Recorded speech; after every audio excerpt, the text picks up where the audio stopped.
There we go. Alrighty. It shows. Streams live. I thought I pushed live the first time. We got started.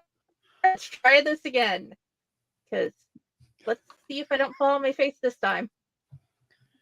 Everyone thinks because you're a zombie, you don't know good coffee. Well, they're wrong. There's only one brew that gets my seal of approval. Deadly Grounds coffee is my guilty pleasure. The aroma is so intoxicating. It brings all of my neighbors out of the woodwork. Deadly Grounds coffee. Coffee to die for and zombie approved.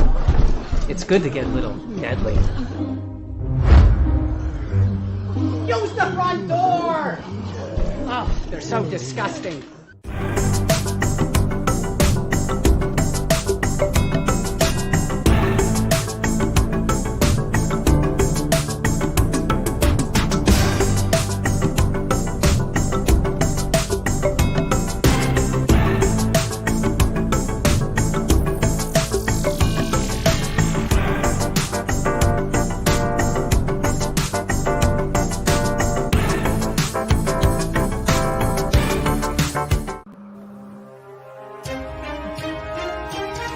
The Dorkening and all affiliated shows are not intended for anyone under the age of 18. The following may contain discussions or scenes that have adult situations, graphic violence, nudity, strong sexual content, and graphic language. This show is intended for mature audiences only. Viewer discretion is advised.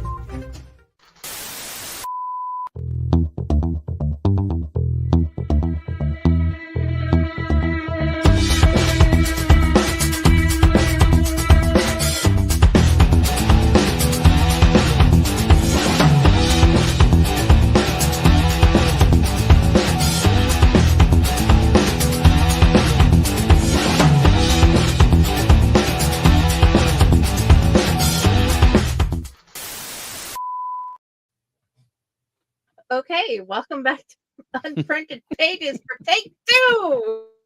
That was epic. This time I know it's live. That's the first time ever, and literally almost a year of the Elliott Network that we've ever just launched into a show. We were like 10 minutes into the show easily, and we weren't streaming. That was momentous occasion. That was funny as hell. It was. It really was. I feel like I face planted in front of the entire school again.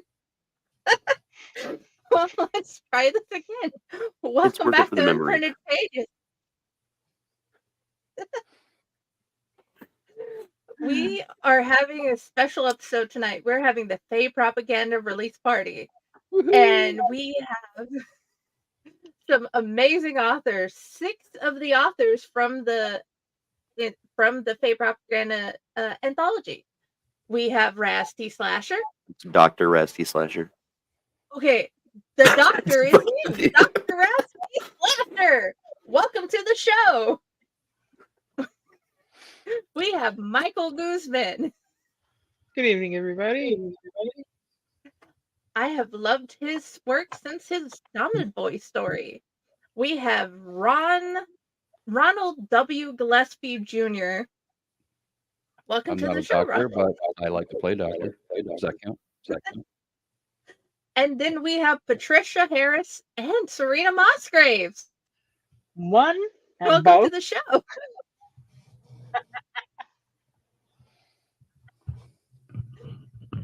Okay.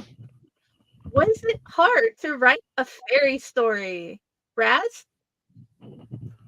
No, because I like turtles. So is my wife. I'm super into Fae lore and mythology. I always have been. I used to play a lot of D&D. So to me, like the whole, I've always been drawn to sort of that magic side of things in the fantasy era genre, not era. Can't talk now. See, we do a take 2, and now I'm fucking up all across the board. It's a lot of fun for me to revisit that because, in take 1, I was talking about how I had written the story 3 years ago involving a blind girl, a red cap, and an apartment building, and that was a really fun one. And I also just realized that I'm doing Fae lore as well. I did another one because I had a changeling in the background of a story, the Tales for Adventure, Looking for Adventure anthology. Calls from the Void. Click Calls from the Void. Yes. This is my Seth Redlock story that I'm turning into a whole thing soon. So I guess I've been writing a lot more Fae than I realized. So it's always fun to kind of sit down with that. Both of those were great stories. What about you, Mike? Well, this particular story wasn't too hard because I kind of had a head start on this one. I wrote the first half, like maybe last year or year before, for one of the other anthologies, but I couldn't make the deadline in time since work got really hectic. I think it was Faerie Playground or something like that was one of the ones I missed out on. But I'm like, I'm keeping this story in the back of my head at least and halfway written, just in case another anthology shows up that would be appropriate for it. So this one came out. I'm like, okay, now I can finish this story, and turned out better than I thought. What about you, Ron? Well, keep in mind that I don't really know how to read. I promptly forgot how to read once I graduated college because I got my bachelor's degree in creative writing, and I had to read a lot of literature while I was in college to do a creative writing degree.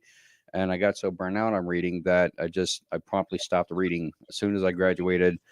Therefore, leading into this, I have not read a lot of literature about fairies. Don't really know all that much about them. I would say the amount of fairies I know would be related to Tinkerbell from Peter Pan. Whatever that gets you as far as fairy knowledge goes. However, in the vein of writing horror, yeah, I'm not so sure how that relates, the whole fairy thing or fairy mythology or anything like that. So, yeah, for me, it was a little difficult to write a fairy based story. However, I'm laying in bed one night and I remembered something that had happened to me uh, many years ago, several years ago, probably about 10 years ago. And I went, huh. How can I turn this into a story? And I think I even asked in the chat, like, how could I set this up to make this into a story?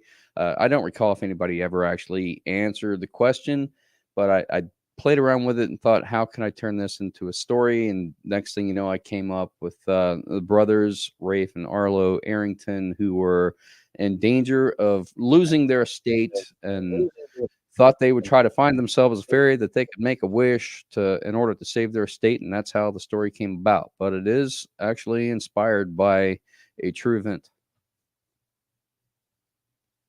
That is awesome. What about you, Patty? Well, Patricia writes poetry. I believe the only thing in there from Patricia was poetry. But Serena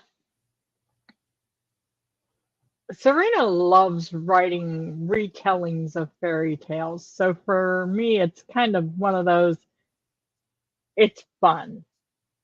And especially dark retelling. And this was not my normal. I was going with a little bit lighter. I actually was trying to do a take on Edgar Allan Poe with it.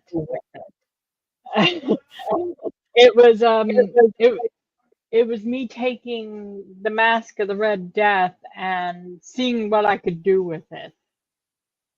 And I couldn't help sticking Fae Corps right dead in the middle of it. So there is, if anybody's looking, an Easter egg where Fae Corps is mentioned in Serena's story.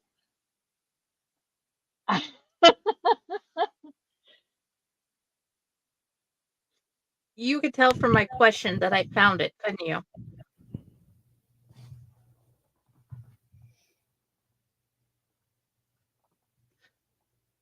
Okay, for me, I'd never written a fairy story this long.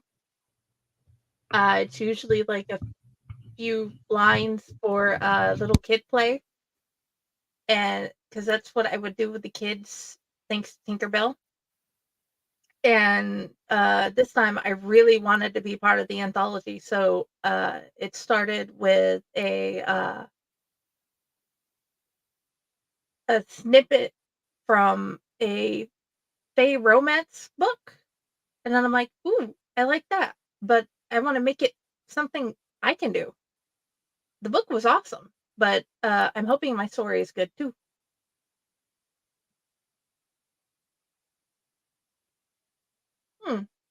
I guess the next question I want to ask, unless you guys have a question for the other authors. You guys have a question for each other about this anthology? I don't know how to read, so I'm not sure what to ask. Okay, I have a question. What was the most fun part about being in one of the Fae Corps anthologies? Both Mike and Raz, and also you, Jenny, you've been in multiple of these now. Is there something that stands out to each of you as being, this is something that is the best part of it? This is something that you enjoy about being in one of these.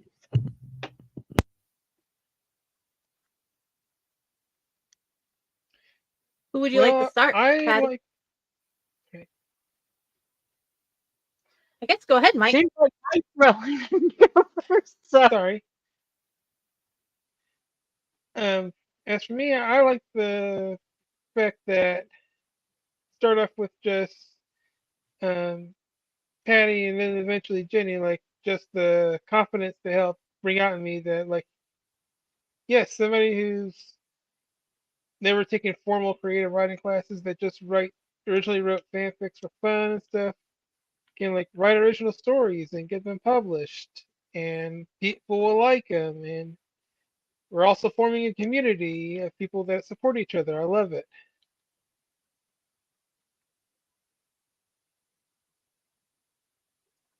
Raz? Well, I was just looking it up. This is the 12th one I've done with you now, officially. The process hasn't changed. I'm going to be honest, but I'm saying this in a very good way. I mean, yeah, some of the wordings might have changed in like agreements or certain things like behind the scenes, but since the first one, it's been easy because we get a clear out layout of what's going on. We know the theme ahead of time. We get all the artwork and all the everything handed to us. It comes down to us, like Mike said, building the community and being responsible for cheering each other on and being there for each other. But you make it easy to market for us because you create all the images, and then it's up to us to go out there and let everybody we know about it and get passionate about it, like out in public, and kind of get it out there. And we're relying on each other in that community to do that advertising for all of us and to really get in there. And we've had a lot of success with that, I think, and we've reached a lot of interesting markets. The books have gone into a lot of really cool places. But knowing that as a writer, I can come in and just hand you a story and do some promotion after, it takes a lot of the guesswork out of the process. And then if we do happen to have a question, I've seen you explain like 50,000 things to a person that had never done it before. So even looking at it for watching someone new come into it, it's just easy. It's all right there. And I've done anthologies with other people that were definitely not as easy as this, not nearly as easy as this process. So I mean, if you're looking into writing, short stories that you want to get included, I'd say pay attention to the Fae Corps page, like look for open submissions, because not only is it a great place to start, it's a great place to stick around and stay with. And your thoughts, Jenny?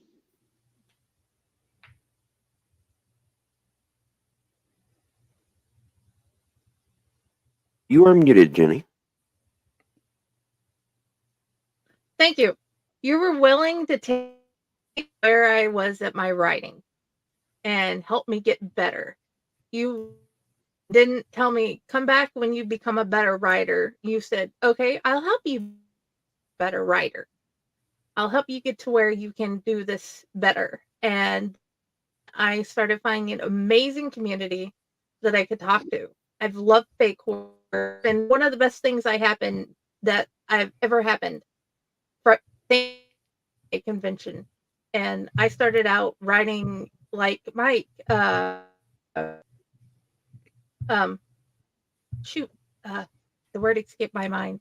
Fan fiction of Yu Yu Hakusho, and now I am here writing in my own fairy stories and my own haunted house stories. And someone wants my haunted house stories, and that part right there makes me happy.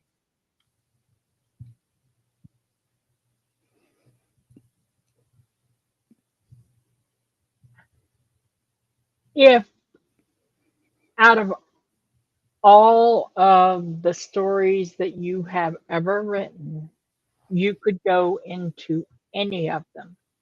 And yes, Ron, I'm including you in this one because I know this is your first anthology, but you did just release a book of stories with Fae Corps.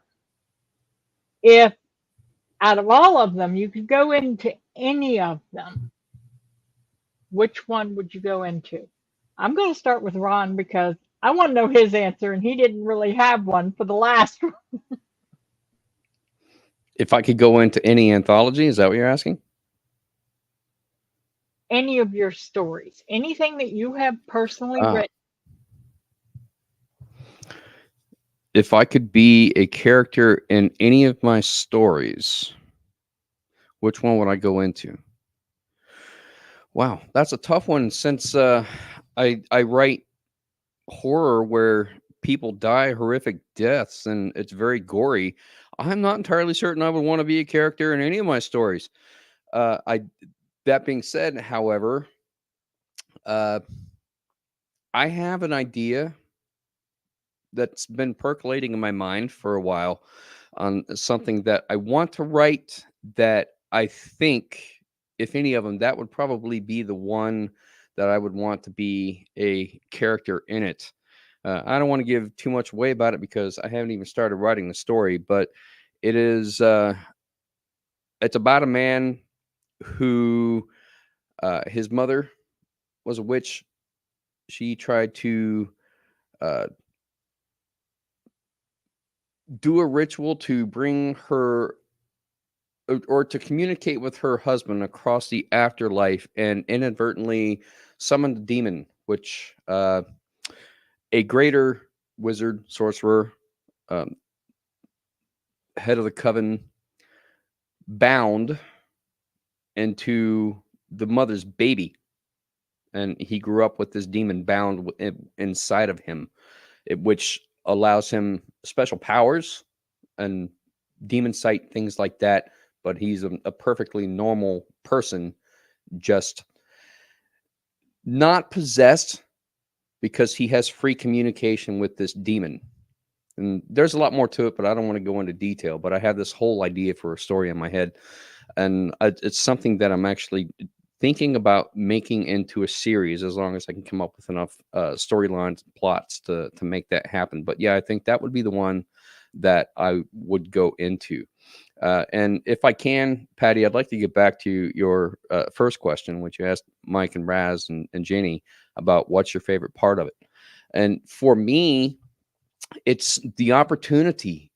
I know that I just published a book back in February, and being or participating in these anthologies that we have coming up with Fae Propaganda, Light Menagerie, and the one that's coming up in the fall. For me, that's exciting because it allows me opportunity to write things or to come up with ideas, write things for these anthologies that I would never have had the opportunity to do before because I didn't know about them. So it's a way for me to be prolific as an author and to keep putting stuff out there to stay relevant while I'm working on my next big project. So for that, I have to say thank you. And I have to say thank you to Raz for introducing me to Fae Corps Publishing because it really has been like a family. We all communicate with each other in group chat and getting to know everybody. And that's exciting. It makes me inspired to want to keep writing and to be a part of it. So I have to say thank you for that. And I just want to say in response to that, man, like, you and I didn't know each other like a super long time before you joined the network and before we started talking about that. But like, when I first met you at the OHA meeting we had, I mean, that was the first time technically that I met you, and then like reconnecting with you again through the haunt world. The first thing I realized about you is that you like to tell stories and you're good at it. Like, even just like, oh, I did this the other day. Like, it's the way you talked and described things, man. And I was just like, and that was before I even knew you had a degree in creative writing. Before I even knew that about you, I was just like, this guy's a writer. I know it. I fucking know it. So thank you for sharing your stories with me, dude, because I've loved everything you put out. Well, if I do own your book. Refresh your memory, Raz, on the first chat that we had online for the Haunter check-in, you said that you wanted to gather a bunch of stories from some haunt actors about the backstories for the characters and combine them all into a book. Yep. And we have not done that yet. So not yet. Well, to be fair, a lot of the people that were interested never said. You were the only one. You and Pyle actually were the only ones. And then Angela said, yeah, but then she, everything that's been going on with Carnage and stuff, kind of, trying to let some things settle. But I definitely still want to do that, man. I think we definitely need to still do a Haunter book, like fucking just cool fiction stories. I think it'd be a lot of fun. I think so. I'm excited about that. And, this is the thing about being a writer is you always got ideas on the back burner of stuff that you want to do. And it's just a matter of finding time that you can actually work on it and get it done. That's true. And honestly, I'm glad that he did introduce me to you. I have had a wonderful time with your book. It has not been, it has not been a bad thing. And I look forward to what I see come out of you. The story you just mentioned sounds like that's going to be a whole lot of fun. Mike, what about you? If you could go into any story you've written, which one would it be? That is a toughie, because if I was to go into any of my stories, it'd probably be one of my more lighthearted ones, just because, I've written, just like Ron said, like, I've written some horror stories where some bad things happened, but I've also written some more lighthearted ones, and out of those, I think probably the one I wrote before this one for the romance anthology, that one, although it was challenging to write, it was a little more lighthearted, had happy ever after kind of ending in a way. I don't want to give it away for those who haven't read it, but in the end, it's just about someone who's been in a extremely long-term relationship, yet still has all the passion and love for his partner that he's had since he met her, whether it's yesterday or 100 years ago. And I thought I really liked that, and I hope everybody can have that kind of relationship.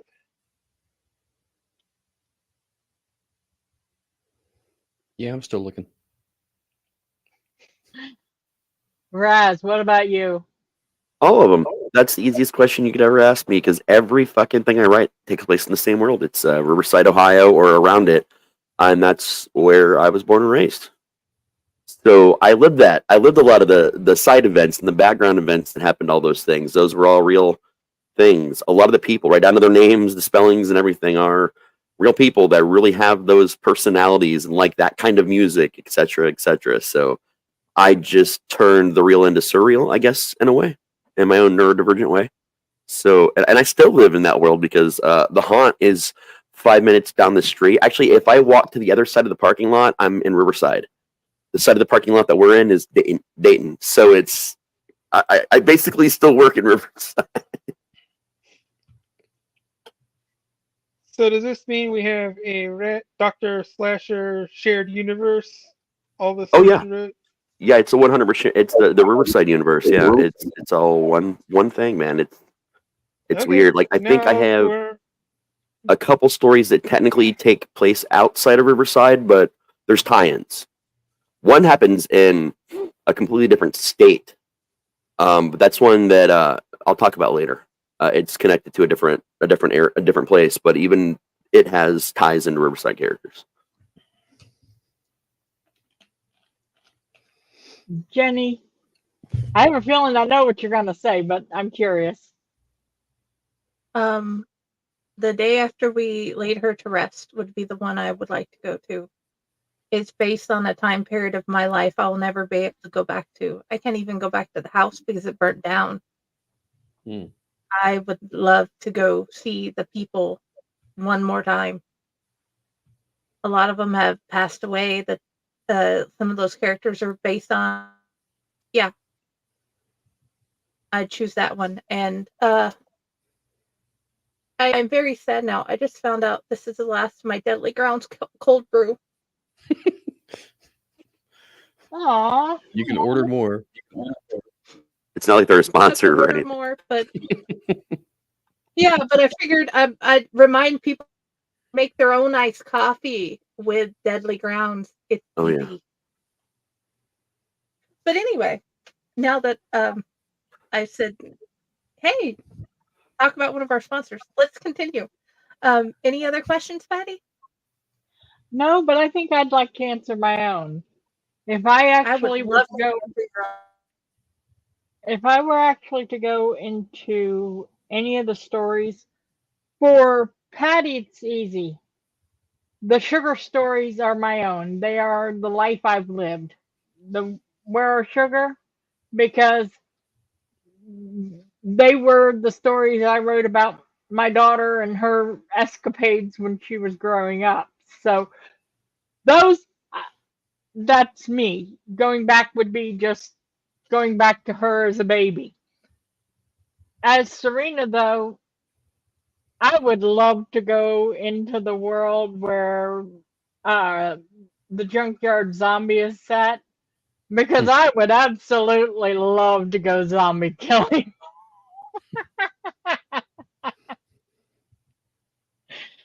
And I guess that's a weird thing, but it was a fun story. And it was a fun game.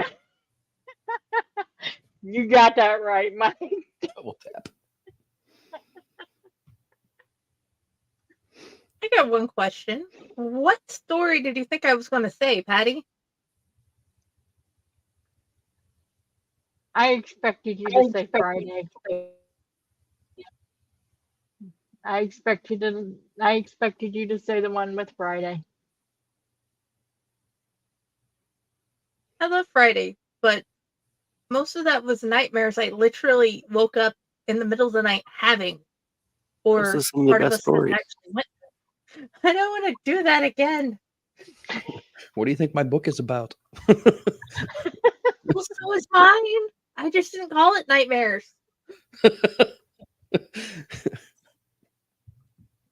That's a weird subjective thing, nightmares, because like all the crazy fucked up shit, I love that because I can control dreams like to a degree. Like anybody can do this. I mean, just pay attention, like realize when that guy's about to stab me. Yeah, that's not fucking real, and then you can have fun with things. But it's like the real thing. It's the real life stuff that other people would dream about and not even think about that freak me the fuck out. Yes, Patty? I can't control the dreams. Unfortunately, the PTSD, the dreams control me, and it's not a fun thing. So I envy you. I'll teach you, man. I know for a fact Friday, how Friday is. It's hurts. But anyway. Okay. Who would like to do the first reading? Oh, we're doing readings? Yeah. I'll volunteer as tribute. I don't mind. What are we reading? Okay. You volunteer as tribute. Your fairy story? Yeah, the story we put in. Oh, okay. People want to hear the audio, so they'll go buy the written version too. You gotta have both. Okay, yeah. I have used your videos for commercials, so yeah. Okay, here you go, Raph. My story is called Wishful Thinking. And that is the right story, right? I'm correct? Just want to make sure I'm not accidentally reading something wrong. All right, cool. Yes, that is the right story. Okay, I was pretty damn sure. I just, you know how I am sometimes. All right. Wishful thinking. The first guest would arrive in 44 minutes, and I was sitting in my bedroom closet, alone, in the dark. I took a deep breath and struck the match. I watched it burn for a moment, steeling my nerves before lighting the wick of the orange pillar candle in the center of the floor. Then I glanced at the reflection in the full-length mirror leaning against the wall in front of me. It was now or never. The next step was the one I was least looking forward to. I had never done well at the sight of blood, especially my own. Before I could think about it any further and chicken out or something, I grabbed the X-Acto knife sitting next to me and quickly jabbed the sharp tip into the index finger of my left hand. I would pass right the fuck out if I saw so much as a drop of blood. So I wrapped that piece of cloth around it and pressed it firmly. When I was sure I was in the clear, I pulled away the cloth and I slid it under the ugly-ass orange candle. Out of sight, out of mind. I double-checked to make sure everything was in order before I continued. Everything had to be perfect. If so much as a sugar cube in the bowl in front of the mirror was out of place, I'd die. At least, that's what I've been led to believe. As far as I could tell, everything looked how it was supposed to. I'd follow the instructions to the letter. Content with that knowledge, I closed my eyes and I chanted the words I've been memorizing for the last few weeks. As for the instructions, I spoke them exactly 4 times. I call upon the stories old, desired ones of warmth and cold. With this gift I summon thee to take part in my revelry.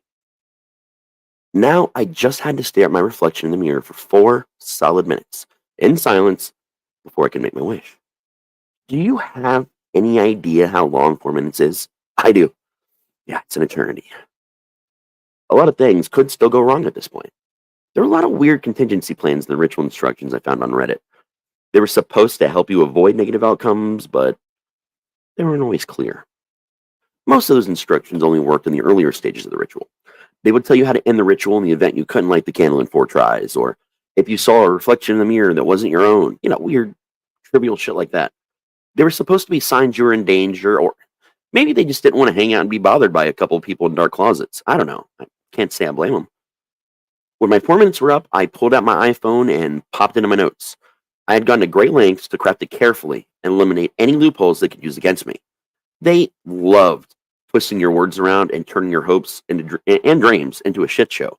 So you had to be specific about the way you worded your wishes. I guess if I were that powerful and had nothing better to do, I'd fuck with people too. You had to pass the time somehow. I took a deep breath and voiced my wish. I wish for Jacob Myers of 2315 Bushnell Avenue in Riverside, Ohio, to suffer and survive a career-ending injury tonight. Was taking away the thing Jacob loved more than anything else petty? Maybe. It depends on how you look at it. I knew better than to go out with him. Really, I did. There was just something about him. He was the kind of guy that could lie through his teeth and you'd just smile, nod, and you'd accept it as the gospel. He had a cult leader kind of charisma. When he asked me out at the beginning of summer, I was mostly just shocked that he even knew my name. I was nervous, but he told me he loved me, and I was the only one for him. He told me that everything I never even knew I wanted to hear, he was my first, my second, my third. We did it all summer, okay? Don't judge me. A week before school started, I found out there were 5 of us. 5 girls that he had strung along who worshipped the ground he walked on, and we were all the ones for him. It was when I found out that set this whole plan into motion. Kira was the first to realize what was going on, and she did not take it well. She outed all of it on Snap and tagged us in it. She tried to kill herself that same night, but her dad found her and got her to the hospital in time. It was the whole thing. Since then, the 5 of us started hanging out. It kind of started as a support group, but after a month, it became something else entirely. 2 weeks ago, we began officially plotting our collective revenge. The only actual rule was that it had to be something he would survive. He needed to suffer for what he did. Kira found the ritual in some subreddit dedicated to paranormal games and convinced us all that it would work. The guy who posted it claimed to be an expert on Celtic lore, so we figured it was legit.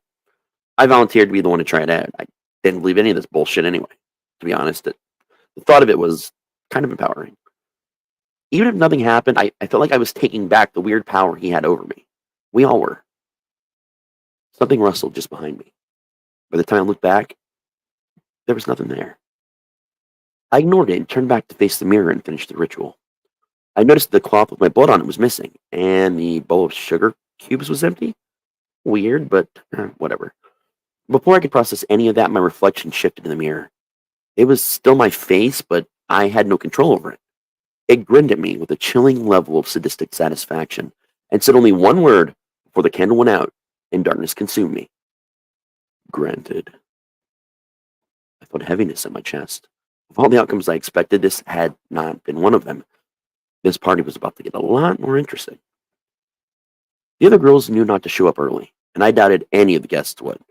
I had to admit the first person exactly 44 minutes from when I started the ritual. Before now, I'd always thought the magic number was 3.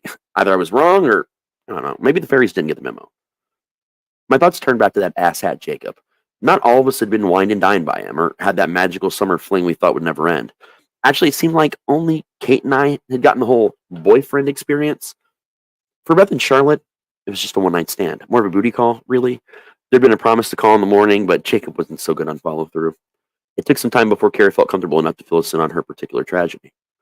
She'd been dosed at a rager and passed out.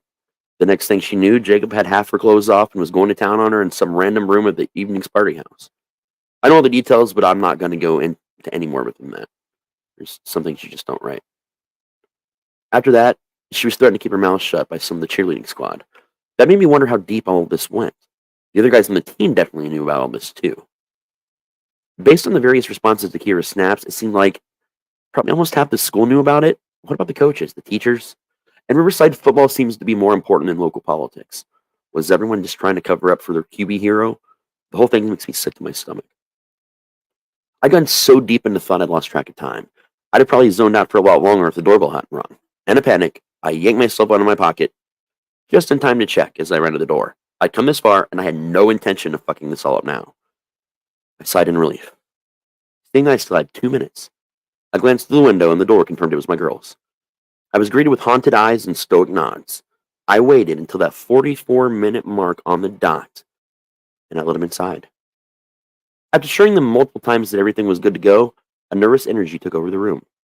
We all just sort of sat around in silence and waited for people to show up.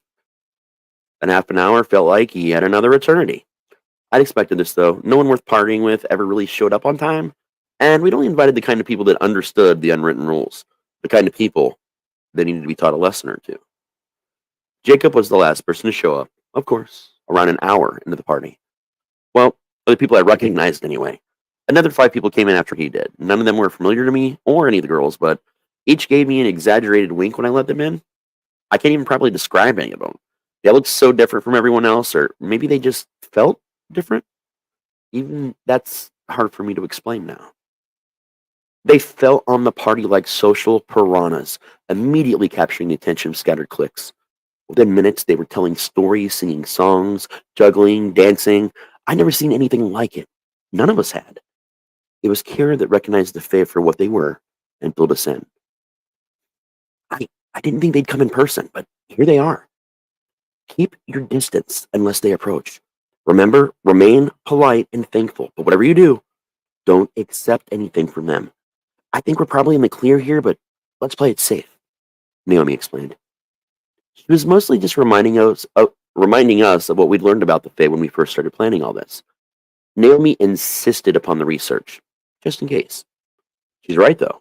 None of us expected them to actually show up. Maybe we just hoped they wouldn't, or, I don't know, they just somehow worked their magic from afar. We were so naive. For a while, everything seemed like it was going as planned. People were dancing, drinking, and doing most of the things you'd expect based on decades worth of shows and movies about underage parties. Well, the good ones anyway. Most of them are just awkward get-togethers where we sit on our phones and text each other while eating pizza and wait for someone else to get the good times rolling. Spoiler alert, they almost never do. This one, though, it was definitely a rager, and we all knew the drill. The more reliable among us took shifts keeping an eye out for the cops. My house was kind of remote, though, our nearest neighbor a few miles off. Still, it was better to be on the safe side with things like this. Me and the girls scattered ourselves among the guests to keep an eye on things. We each made small talk and put in our appearances throughout the cliques.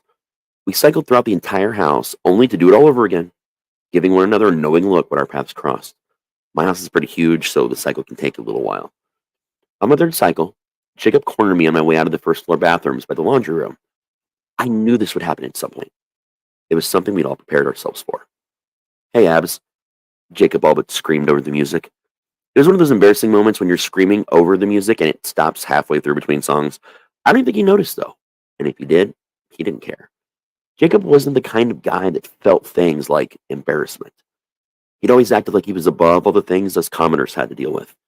Typical douche bro behavior. "Oh, hey, Jacob," I replied, trying to keep my cool. "I'm glad I ran into you, Abs. We should talk," he said and gently grabbed my hand. He led me into the laundry room before I could even react. Between those bright blue eyes, his dimples, the use of his nickname for me, and the touch of his skin, I was powerless. I snapped out of it at the sound of the door shutting and locking behind us. The number one rule the girls and I had made was that none of us would end up in a room alone with him at the party. If you found yourself in that situation, because we all knew the power he held over us, you were supposed to message the chat group so someone could come and save you. Before he turned to face me, my phone was in my hands. I just sent the 911 text to the girls by the time our eyes met. He carefully took the phone from me and set it on the dryer. It wasn't like he jerked it out of my hands or anything like that. He had that way of making you feel like it was what you wanted, like it was your idea. That having his full attention was more important than anything else in the universe. "I know what you're up to, Abs. And I'm a little hurt if I'm being honest. Did our love mean nothing to you?" His words seemed slow and far away, like I was hearing them underwater. How could he know what I did? What we did? "Come on, Abs. You weren't exactly subtle about it. Not once have you ever thrown a party. And suddenly you invite everyone over that's on or connected to the team. I thought you were smarter than that," he said, disappointment tainting his voice. I glanced at my phone on where he'd set it on the dryer. "It won't do you any good. For them. Or you, for that matter," he revealed, a sickly grin ruining his beautiful face. What do you mean? What did you do, Jacob?" I could barely choke the words out. "They're busy, just like you are. The second we realized that something was going on, we made a plan of our own," he said. He came closer, pressing me back against the wall. Just as I started to struggle and call out for help, he slapped me. Just like that. I was stunned. "Oh, shut the fuck up, Abs. No one really cares about any of you. How did you think this was going to play out, huh? You'd reveal us all as assholes and somehow everything would be right with your little world? Everyone here knows what happened. You think there's only 5 of you? There are dozens, Abs. Dozens. Hell, maybe more. I've never had to do math in my entire life," he said, and slapped me again for good measure. The door handle rattled, like someone was trying to rip it open. Then someone started banging on the door. I took advantage of the distraction and did what my parents had always told me to do in a situation like this. I kicked him right in the balls. Not a pathetic little kick either. I reared back my foot and I shoved it forward right into his cash and prizes like I was going for a field goal. I turned to run for the door as Jacob fell to one knee, but somehow he grabbed me by the ponytail and yanked me down with him. He came down right onto my throat with his other knee, holding me down and choking me at the same time, and he held me there, coughing and screaming about something I couldn't even understand. Even the banging on the door was fading along with my vision. Suddenly the door exploded, and I could breathe again. I was confused at first. Pieces of the door were still raining down everywhere, and I could hear Jacob screaming bloody murder. The next thing I knew, this gorgeous cottagecore girl with the most beautiful green eyes I'd ever seen was helping me up and asking me if I was okay. Yeah, I guess, I stuttered. I'd love to lie and tell you I stuttered like a moron because I was still in shock, but I don't think it was that at all. I'm totally straight, just an FYI, but hot damn, she took my breath away. I shook it off when I remembered what Jacob said about the girls. "We have to help them. They're doing something to my friends," I shouted and made a mad dash to the door frame, whatever was left of the fucking door anyway. I got maybe 3 steps from her and stopped. She placed a hand on my shoulder. Suddenly, I was just calm. Like dead calm. I couldn't help but feel like everything was going to be okay. No, that everything was okay. Then she spoke. "Your friends are waiting for you. Everyone," is waiting for you. Her soothing voice all but sang the words. She took my hand and squeezed it gently. That feeling of comfort grew stronger. I let her lead me to the great room where most of the party had been when I'd headed to the bathroom forever ago.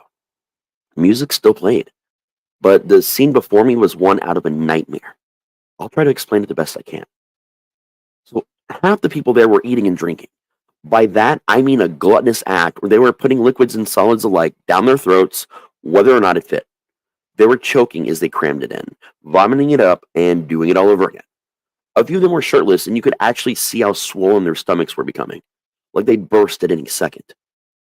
Just about everyone else was dancing, and when I say dancing, I mean they were running around and spasming to the music. They screamed almost in unison as their shoes tore and their feet split. They left bloody footprints all over Mom's white carpet, unable to keep themselves from moving. Despite everything, I wanted to feel sorry for them. Another gentle squeeze of my hand told me that everything was okay. I can't explain it now, but again, that's just how it felt. I was watching people literally party themselves to death, and I just stood there, and I watched it like it was Outer Banks. She took me to my girls, and we stood there together, each of us holding the hand of someone I didn't recognize. The Fae. I remember Kira saying earlier. 5 others slipped into the room, dragging people behind them. They let out Jacob and 4 of his teammates in the middle of the room. Be still, children, the woman holding my hand said calmly, yet somehow loud enough for everyone to hear. Within seconds, everything and everyone was still and silent. You never cease to amaze me. For centuries, we have watched you grow and menace the world around you. We watched you crawl from the darkness of our forests, and secretly, we hoped you would make us proud, like all parents hope for their children. While some among you are an exception. She turned to me and the girls, gracing us with her kind smile for a moment, before continuing. The rest of you are gluttonous pigs that have forgotten the lessons you learned so long ago. No more shall we sit idly by and watch you destroy the world that was given to you. No more shall we watch your chaos destroy the innocence and the kindness within those that truly deserve better. She said, no emotion in her sing-song voice. The 5 Fae released our hands and stood together in front of us, looking at everyone gathered before them. We held each other's hands instead and stood in a row of our own behind them. Something about that just felt right. Let this be a warning to all of you, to all of your kind, she said before they descended upon Jacob and his friends on the floor before them. Their fingers elongated into talons, tearing into the shoulders of their victims.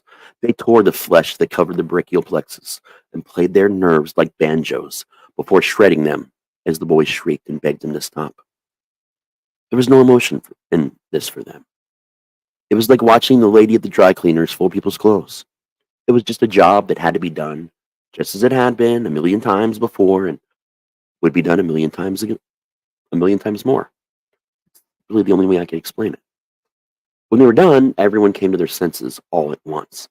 Our guests started screaming and nursing their own injuries. They flooded out through the front door, trampling each other in a panic. Hell, those that couldn't walk drugged themselves out or were carried by friends. Jacob and his cronies included, or what was left of them.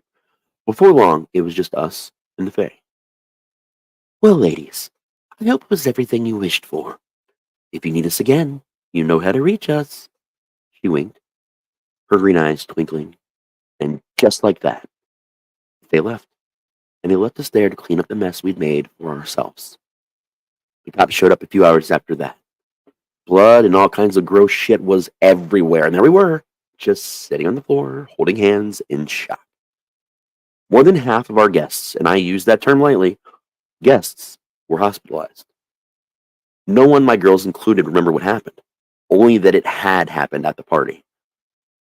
They held us for questioning, but once lawyers got involved, it was all over from there. The official story, and the one the news outlets had a field day with, was a party gone wrong. We were the modern-day reefer madness, a shining example of everything that could go wrong when teens let loose with drug-crazed abandon. I pretend not to remember what happened that night, but the truth is, I'll never forget it. Every time I look into a mirror, and hello, I'm a teenager, the mirror is life, I am reminded. My face that's not my face grins and it winks at me, and I swear I can see the reflection of her face in my eyes. And that's it.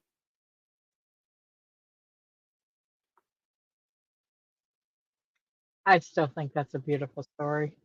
Thank you. I loved it. So this was someone else's idea for a story that I wrote. The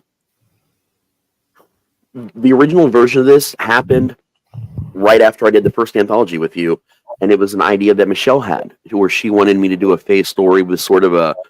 She had the concept of the girls, where something had happened to all of them with a guy and the football team and the town being in on it.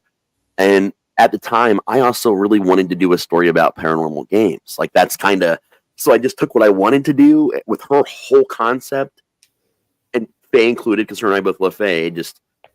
It kind of came together, and I think the most fun for me was actually creating the paranormal game, because in the story it just talks about her playing it. I actually created an entire actual full-on postable paranormal game that goes with this story somewhere on my hard drive, but I used that as the basis for her to describe the steps. But it was a lot of fun doing that, like taking a really good concept from someone that that's not necessarily a writer, and making their concept come to life in your own like way and style.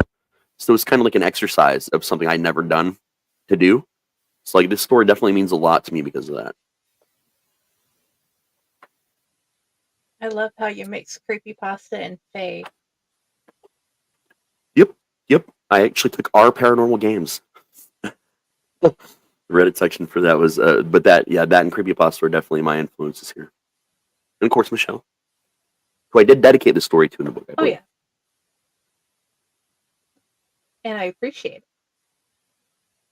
So, who would like to go next? There we go. I think I'll go next. Okay, With everybody. go right ahead, and if you'll tell us something about the inspiration for the story as well. Inspiration. Honestly, parts of my own childhood were weaved into this, like small childhood fantasy combined with like how I used to be when I was like kindergarten to first grade type person. So I might talk about it more after the story. This was called the Moonwater Gate. It was a beautiful place. There was a large pond surrounded by a lovely garden. The sound of children's laughter was all around her.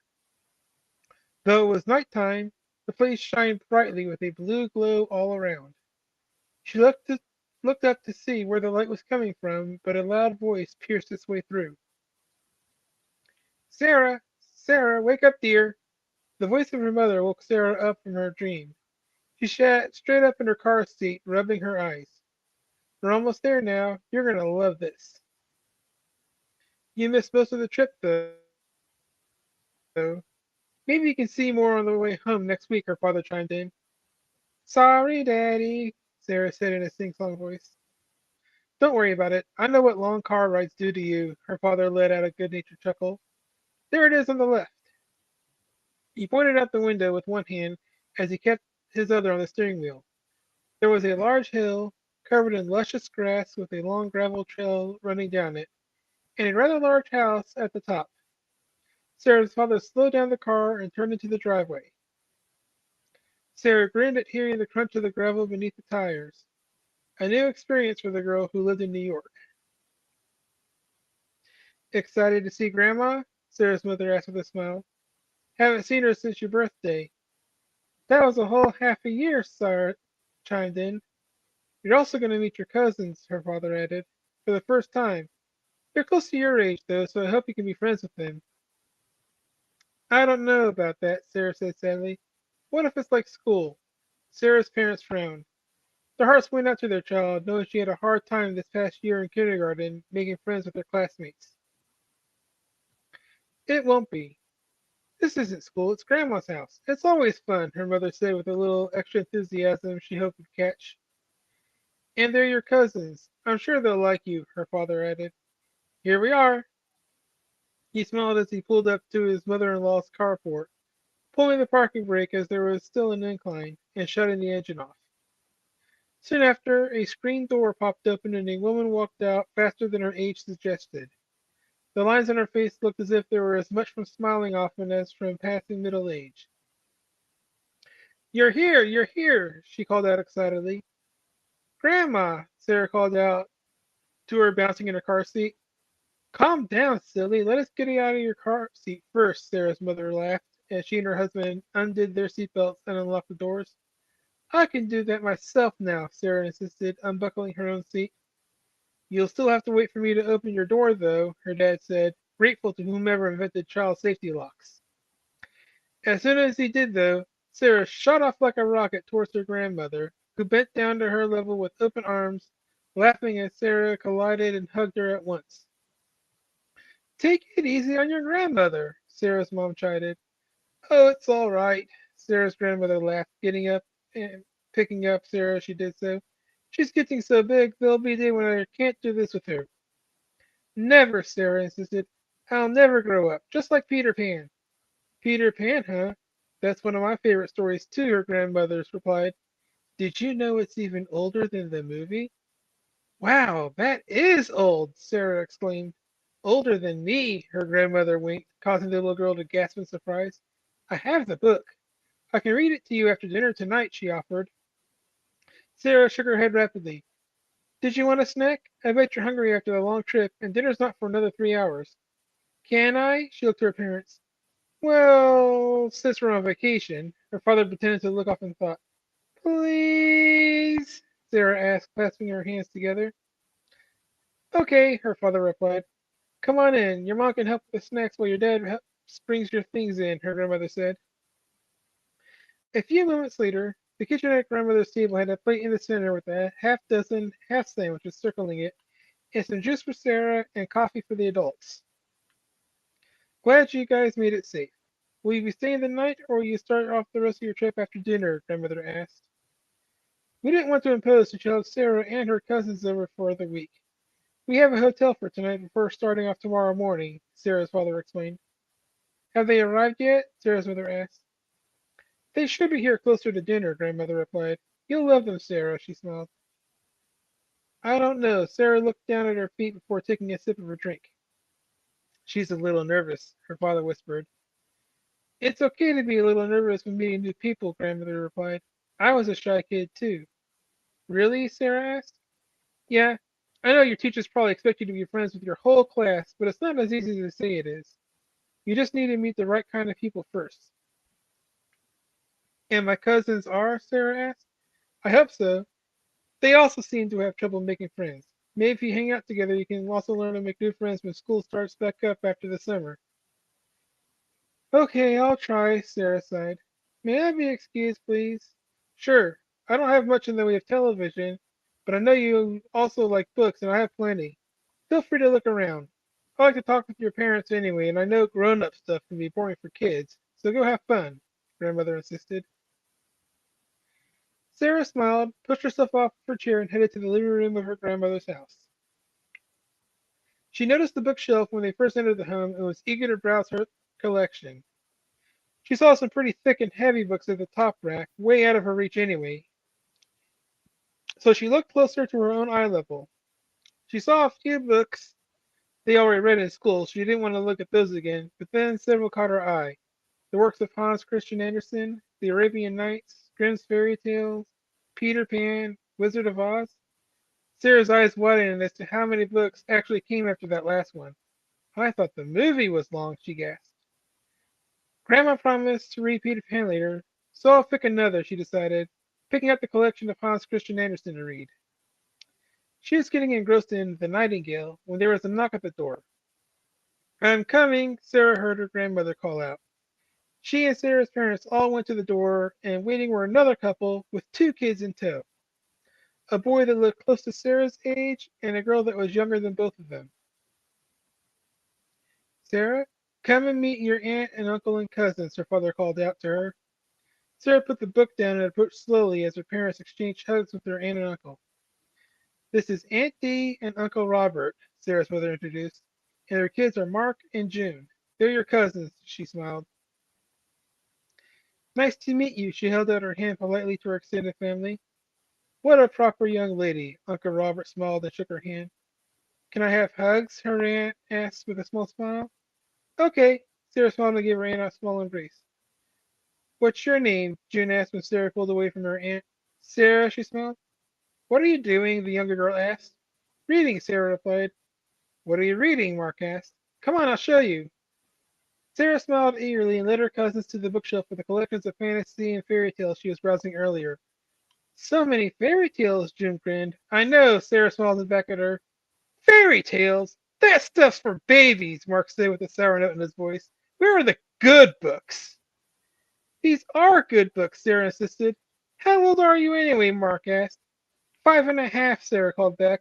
I'm 7. Way too old for this stuff, and so are you. Why are you so mean? Sarah said, her eyes starting to water. It's because he's such a know-it-all. June stuck her tongue out at her older brother. Better than being a tag-along, Mark stuck his tongue out back. That's enough of that. You two have been arguing the whole trip. Can't you get along? Uncle Robert barked. You'll drive your grandmother crazy. Oh, it's all right, dear, grandmother said. I'm sure they're just tired from the drive, and a few days of fun here will get the grump out of them both. Oh, Grandma, Mark suddenly chimed in. I brought my telescope with me. Mom said there's no street lamps near here, so I hope I can see even more stars here than back home. What a lovely idea, Grandmother replied. We can do some stargazing after it gets dark. Just as long as you don't stay up too late, Uncle Robert reminded his son. But it's summer vacation, Mark protested, which means you get an extra hour. No more, Auntie replied firmly. Fine, Mark pouted. And remember to share with your sister and cousin, she added. What if they break it? Mark replied sourly. I'm not going to break it, June insisted. You just don't like sharing. The stars are for everyone to enjoy, Grandmother added, and I'll be there to make sure no one breaks your telescope, but you do have to share it. I guess that's fine, Mark conceded reluctantly. Now Sarah was looking at these books. Why don't you join her while the grown-ups catch up? Then we can have dinner, and then after your parents leave when it gets dark, we can go outside and look at the night sky, Grandmother said. With that, the adults left the room, leaving the kids to their own devices. I was reading this one, Sarah said, pointing at the still open book. What is it? June asked. It's the stories by the man who also wrote The Little Mermaid. I didn't know he wrote so many other stories. Sarah smiled with excitement as her cousin sat next to her and started to read. Baby stories, Mark grumbled before pulling a book out from his backpack. Really? And what book did you bring? Sarah asked, hands on her hips. Mark showed his sister and cousin the cover of A Beginner's Guide to Stargazing. This has real stuff in it, like stars and planets, much cooler than make-believe things like fairies and dragons and stuff. It will help me figure out how to best use my telescope. With that, he turned his back on the girls and turned his attention to his own book. Is he always like this? Sarah asked June. All the time. Like I said, he's a know-it-all. I'm glad you're here, though. I think you're fun, June smiled. With that, the three children passed the time with their chosen books until it was time for dinner. Did you like the books? Grandmother asked. Very much, June smiled. Sarah and I read 3 whole stories together. That's wonderful, Auntie. Did you read them with Mark? I read my own book, Mark replied. Do you have any science books, Grandma? He asked. I don't like fairy tales. I have a few. They might be a bit too advanced at your age, though, Grandmother replied. No harm in letting him try, Uncle Robert replied. I'm glad he's taken an interest in science. Very grown up of you, son, he nodded in approval. Thanks, Dad, Mark grinned. After the summer, you'll be starting school, June. I hope you'll follow your brother's example and find something real to enjoy, he added. I enjoy stories, June said. Yes, well, Uncle Robert sighed. Dear, they're just kids still, and on vacation. Let them be kids, Auntie shouted, putting a gentle hand on her husband's shoulder. I think that stories are just as important as facts and figures personally, Grandmother said. Even if some of the ideas seem archaic, they can help develop a moral compass, and it's also important to just enjoy things once in a while. Well said, Sarah's mother nodded in approval. It's STEAM now, not just STEM, Sarah's father reminded Uncle Robert. The A for arts is just as important.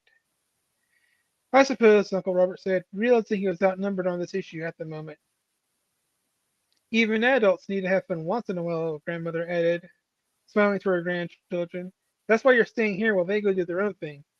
So being grown up doesn't mean you never have fun again. Remember that. Yes, Grandma, all the children replied in a sing-song voice. After dinner, it was time for the parents to leave to go on their vacation. Hugs and kisses were exchanged as well as promises to behave for grandmother, and then they drove off. Well, kids, it's starting to get dark. Now, Mark, did you want to try to set up your telescope soon? She asked. Yes, please, Mark replied, sounding enthused for the first time since he arrived.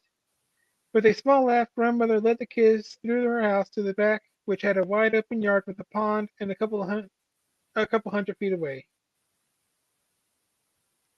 The only tree nearby was right next to the pond, and it had a tire swing attached to one of the larger limbs, and it looked like it could be used to swing and jump right off into the water.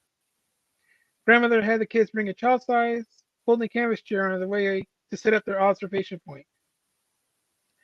Wow, it's like you've got your own park, Sarah grinned and applauded as she looked over her grandmother's yard. I'm glad you like it, dear, grandmother smiled at her. You brought swimwear. I think you can go swimming tomorrow if you want, but not now. It's getting dark and it'll be too dangerous to try. Okay, Sarah nodded. The grandmother helped Mark set up his telescope as a full moon and a few stars started to show. Let's do the moon first, June suggested. I wanted to see craters. Okay, Mark pointed his prized gift at the moon and peered through. Grandma, can you help? He asked. Sure, dear. Grandmother peered through too and adjusted the various knobs to try to clear the image. But the moon was extra bright and refused to get into focus. That's odd. Is a full moon actually too bright for this telescope? She asked. Mark looked dejected. Maybe. I think my book said something about that. It's easier when it's not a full moon to pick up mountains and craters. Let's try looking at the planets and stars then, Grandma suggested. Ooh, Jupiter. Maybe we can see some of its moons. Can you point out which one is Jupiter? Grandmother asked, fully knowing the answer, but wanting Mark to be able to show his knowledge. After a few moments, they were able to get the planet into focus and saw 4 smaller dots surrounding the larger one. We did it, Mark exclaimed. Look at that, he told his sister and cousin. As June and Sarah looked through, they also grinned. Wow, that is so cool, June cheered. Very pretty, Sarah added. Now do you see why space is so cool? Mark asked. We never said it wasn't, Sarah pointed out. We can like this and like our fairy tales. There's no rule that says we couldn't. Very well said, Grandmother nodded. And sometimes the stars and planets are a big part of those kinds of stories. Let me tell you about one that isn't in the usual books. Ooh! Suddenly the kids sat in a circle with great interest, even Mark. It's something my own grandmother once told me, Grandmother began. On a night like this, where the sky is clear and the moon is bright and full, you can find your way into the fairyland. Really? How? June asked. Look at the pond, Grandmother smiled. See the reflection of the moon on it? Yeah, Sarah nodded. Well, my grandmother said that if you jumped into the center of where the reflection of the moon was upon the water and swam as far down as you can, when you come up, you'll arrive in the world of the fairies. That sounds so cool, Sarah squealed. Can we try? She asked. No, I already said swimming at night is dangerous, Grandmother replied, starting to regret telling them this story. Besides, we should head back in soon. I know you can stay up later than usual, but it gets darker here than you're used to, so we should spend the rest of the night indoors. Oh, okay, Sarah looked down in disappointment. There's still plenty of books for you to read, Grandmother encouraged. We can go swimming tomorrow when it's daylight. With that, she led her grandkids back into her house for an evening of reading and sharing with each other until it was time to go to sleep.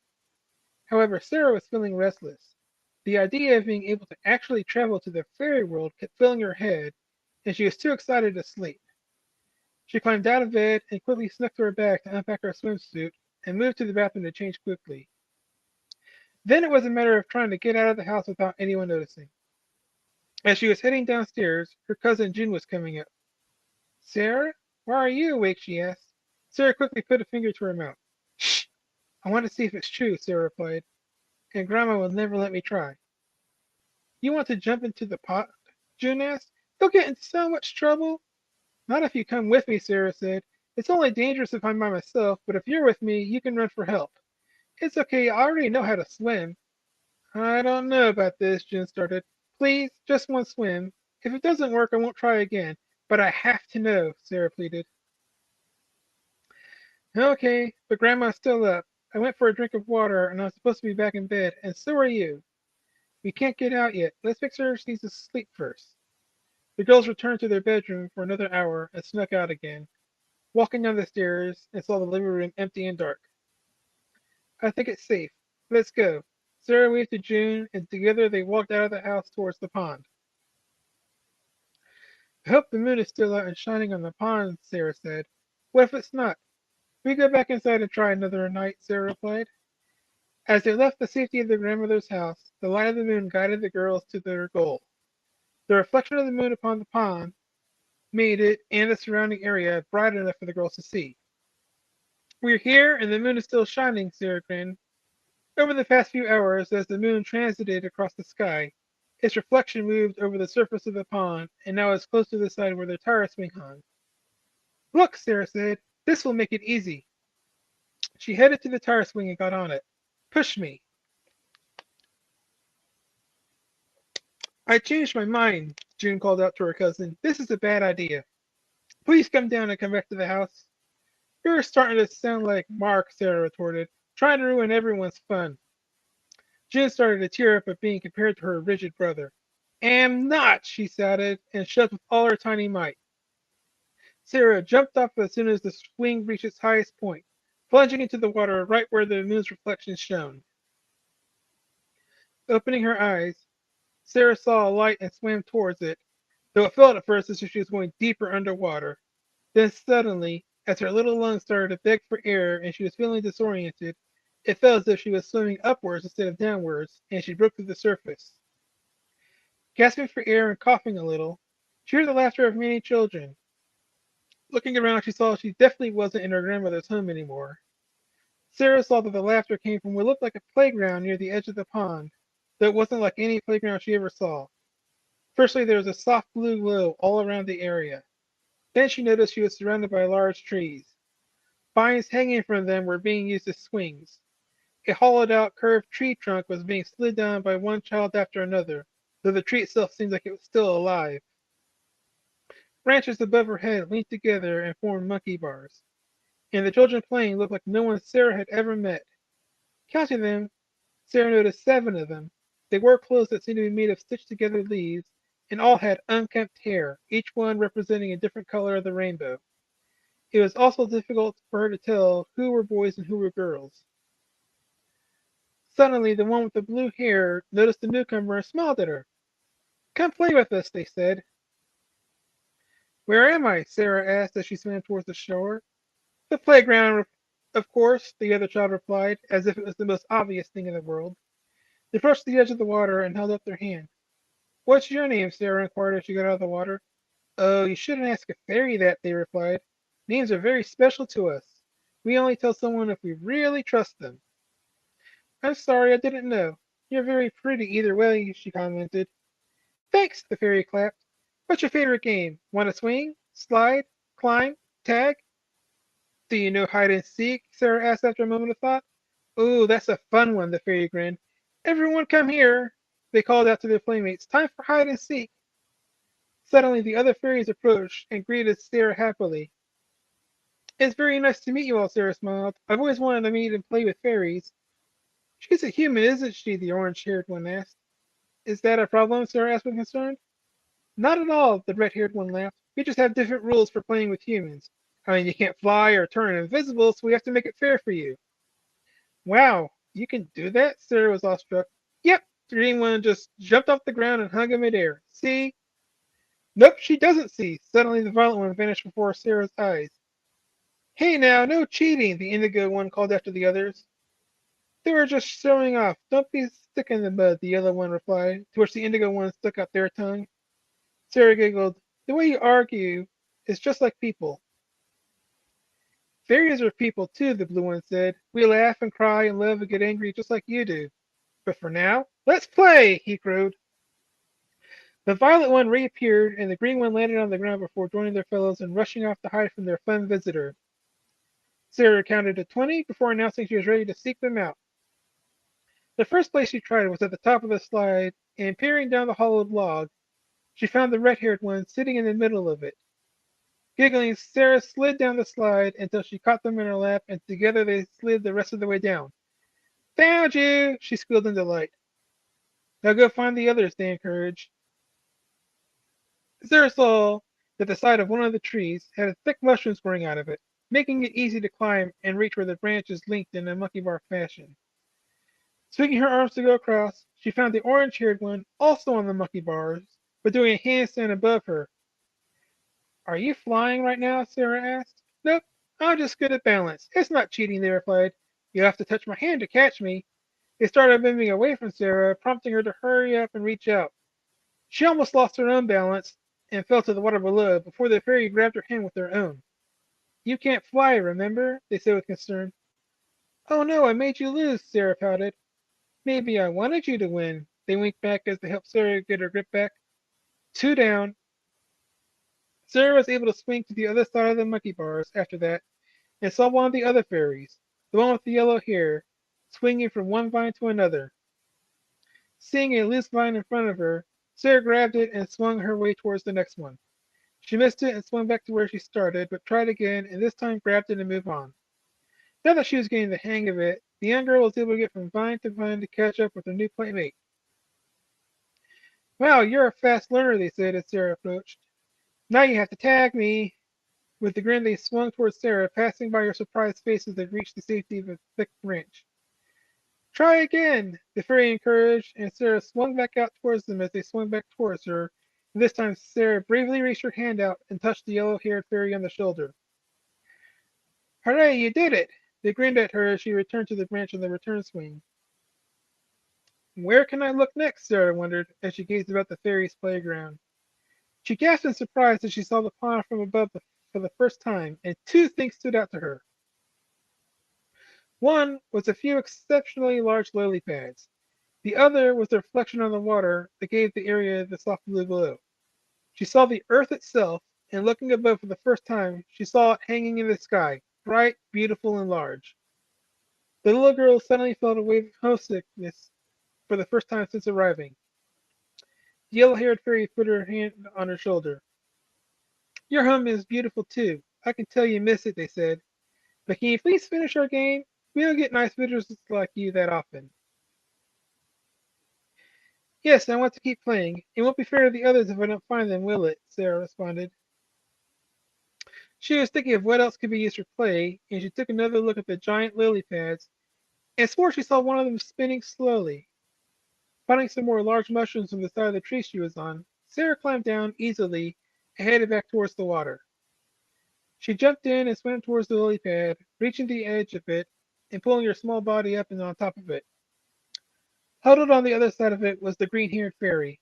Oh, I thought my hair would help me blend in, they pouted. It did. It's just your pad was the only one spinning, so I thought someone was here, Sarah explained as she crawled towards the green-haired fairy. Tag! She giggled. Spinning? I guess it's spinning a little. It shouldn't, though. Why is that? Oh, it must be that cheeky. They stopped themselves, worried they were about to give away the name of one of the others. Ooh, thanks for the hint. Sarah winked to the fairy as she jumped back into the water, and this time she took a deep breath before going down.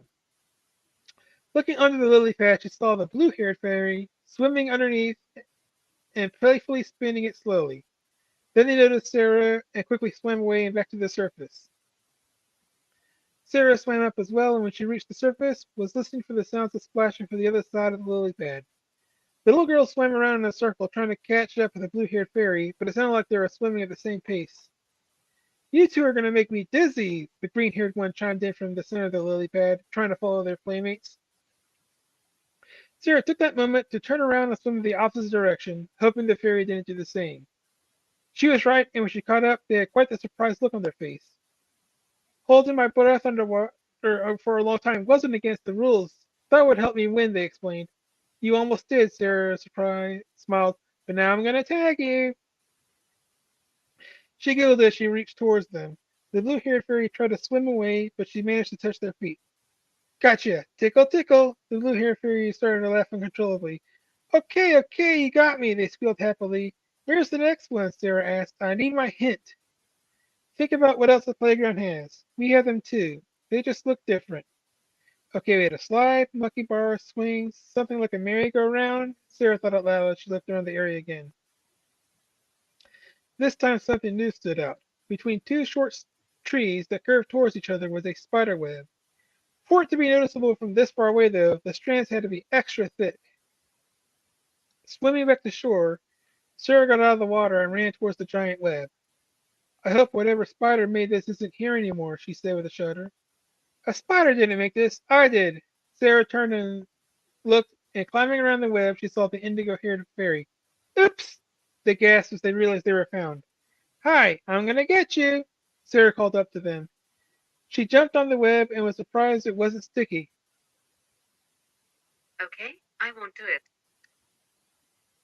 Huh? Okay, I guess that's what makes this a fairy web, she concluded. Looking up at her playmate, she smiled and started to climb. You're good at this game, the indigo-haired fairy said as they also climbed up. Can you reach the top? I'm gonna try. Sarah started her own ascent, and when she was almost at the top, the indigo-haired fairy suddenly squeezed between some strands and was climbing down facing the other way. Can't catch me, they called after Sarah. Hey, come back! Sarah reached between the strands, hoping to catch them as they passed her, but she suddenly saw how high up she was and got dizzy. Instinctively, she grabbed the strands she was on tighter so as not to fall. Help! She called out. I'm coming, the fairy replied, forgetting the game for a moment and climbing back up towards her visitor. You'll be fine, just don't look down. Look up as you climb down, they advised. Oh, okay. Sarah took a few breaths before trying what her new friend suggested, the fairy following close by. Before long, they were both safely back on the ground. Oh no, did I ruin the game, she asked. It's fine, it's just a game.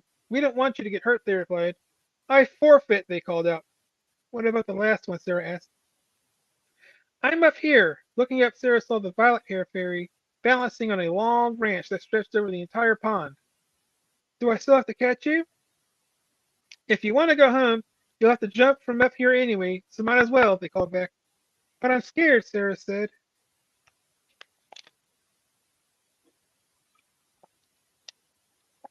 Wasn't it scary just finding your way here? The indigo hair fairy replied. Only the brave are able to find this place, even with the right method, and only the brave can return. Unless you really do want to stay. I just wanted to know that this place was real. I wanted to make fairy friends, and I did. But my mom and dad and grandma and cousins will all worry about me. I better go back. Then go on up there. I promise you we won't let you get hurt, but you have to be brave enough to make it. Okay then. Sarah put a hand over her heart before finding the correct tree to climb. Once at the bough, she saw the long branch was also thick enough to act as a balance beam. In the middle stood the violet-haired fairy. Come on, you can do it, they encouraged. Sarah gulped and spread her arms out as far as she could before slowly walking along the branch. The other fairies all floated in the air nearby, just in case she were to fall. They clapped slowly in time to each step Sarah took to cheer her on. Do it! Do it! Do it! They chanted. Sarah didn't know if it was fairy magic or just the feeling of being cheered on by friends, but she finally arrived at the center of the bow. I did it, Sarah cheered. Careful, the violet-haired fairy said with a small laugh. Now what? Do I jump from way up here? Sarah looked down and it was the highest point in this fairy playground. But directly beneath her, she could see the reflection of the earth shining on the surface of the pond. It's so high.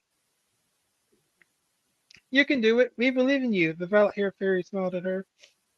Thank you for playing with me, Sarah said, a few tears starting to well up. I'll miss you. And I wish my cousins could have seen this. Especially Mark. They'll never believe this. Then have a souvenir, the red-haired one called out, floating towards Sarah. They reached into their messy hair and pulled something out tangled into it. It was a small feather, but it was glowing, and it changed colors every few seconds. They don't have this where you're from, I bet. They approached Sarah and carefully stuck it in her own hair, while making sure she was still able to keep her balance. Thank you. I'll always treasure it. Oh, I'd hug you if I didn't think it'd make me fall. That's okay. The feeling is enough. Now hurry before it's too late. Sarah looked down at the reflection of the shining earth again and held her breath. As she jumped, the last thing she heard was the cheers and applause of her fairy friends before diving into the water. Sarah got deeper this time than when she left her home, and like the last time, she felt very disoriented before seeing a dim light in one direction. Swimming towards it, she reached the surface again, coughing. There she is, Grandma! Sarah heard the shadow June and looked, and seeing her cousin pointing at her, Mark was also there, and to Sarah's surprise, he was crying.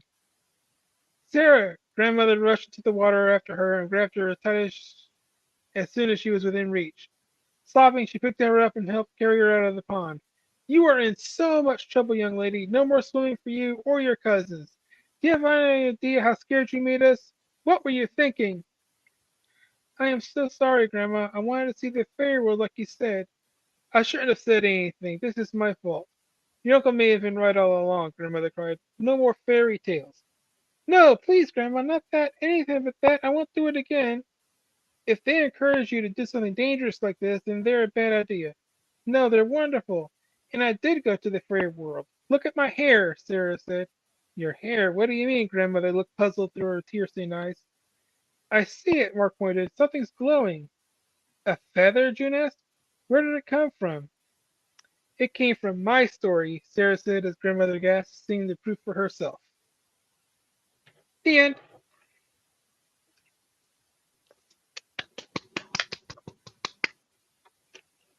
It was awesome. Something a little more lighthearted for the anthology I thought everyone would like. Oh yeah. You said you had something else to say about where it came from after the story? Oh yes. Basically, I based the know-it-all character of Mark of myself when I was that age. I was the nerdy know-it-all, really into science, thought fantasy was baby stuff, didn't care for it back then. Like, I guess I could have been a real brat at that age, didn't have very many friends, so, like, was real engrossed in stuff. And his father was kind of based on my father at that time. He was, like, all about doing good in school, doing good in school. You don't need any of this baby kid stuff anymore. And as for to where the idea of this came from, kind of another old childhood fantasy. You know, in the summertime, if you have the kind of sprinklers that shoot water straight up and go back and forth like this in a fan formation. When I was a little kid, I used to imagine that running through the sprinkler jets was like traveling through a portal to another dimension, and back and forth I would go. So I expanded it for this story. That's so where the cool. idea came from. And I based Grandmother's House on a loose description from what Mary told me her great aunt's house was kind of like, that she absolutely adored. I love that. Who wanted to go next?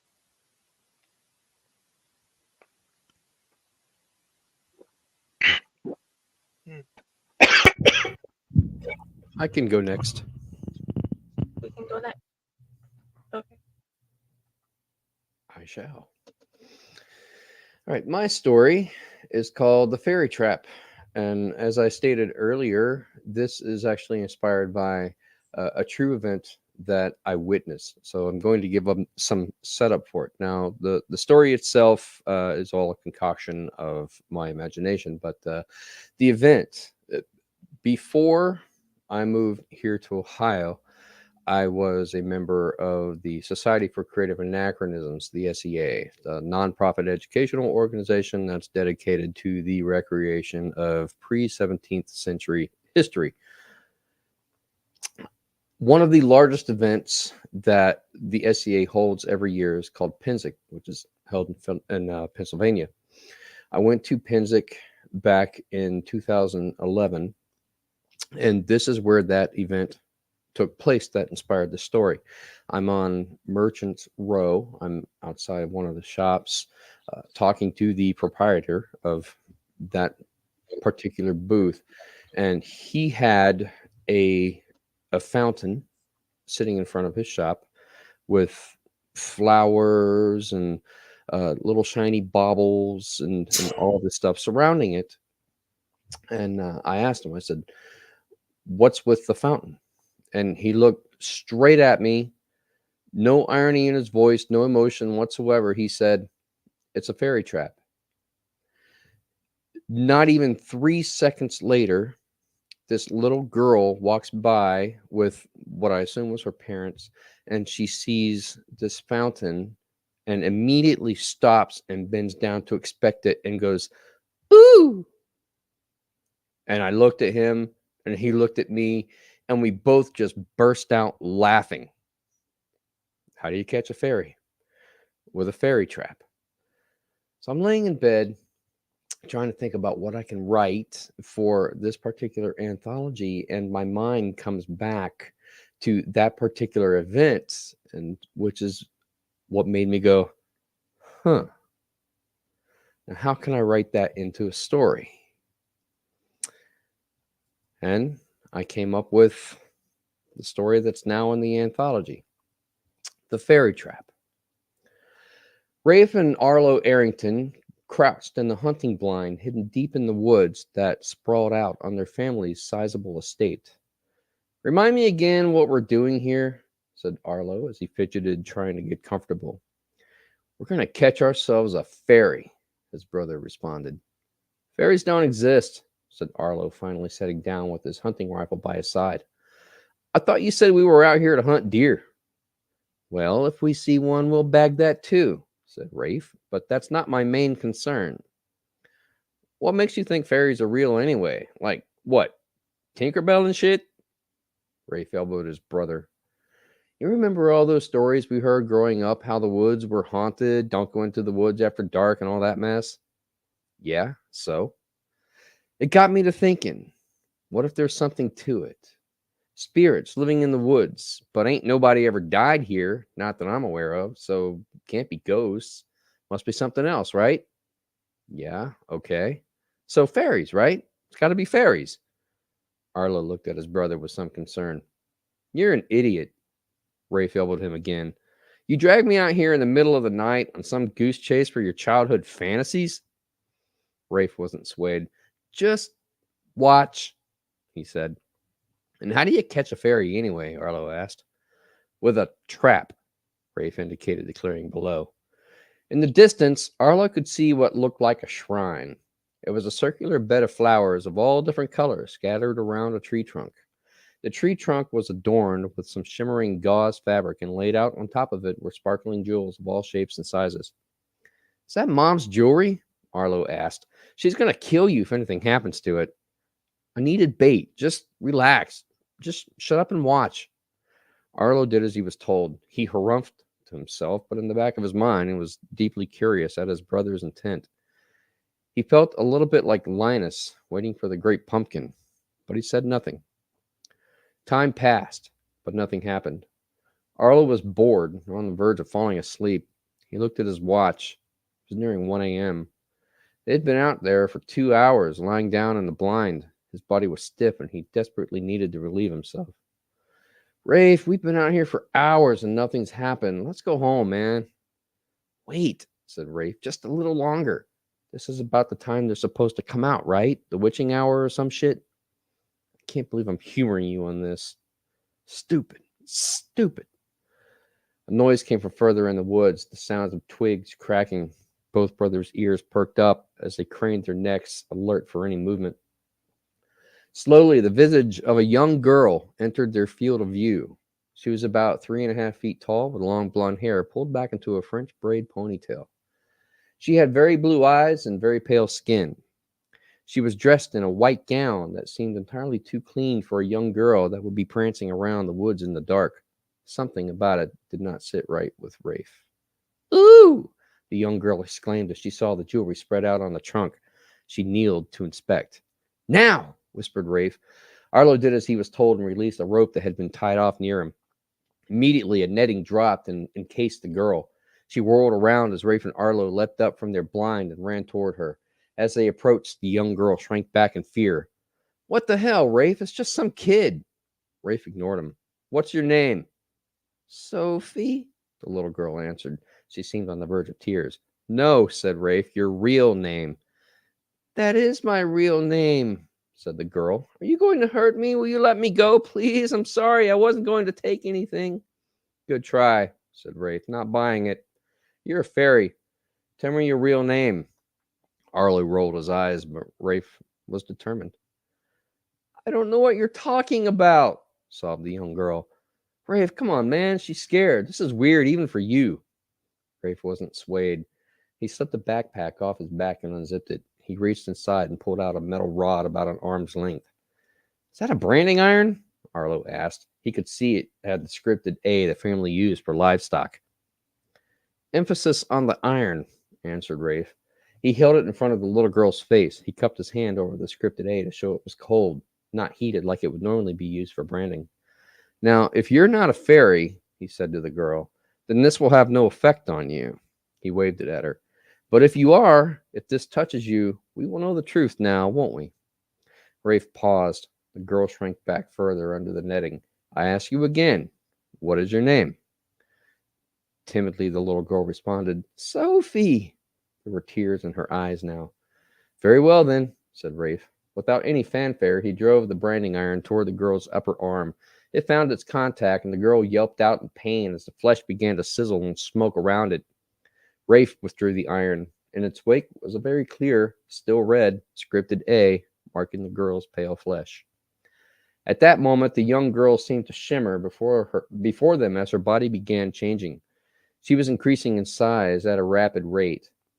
The netting fell away, and as it did so, two enormous, colorful, and transparent wings unfolded from her back.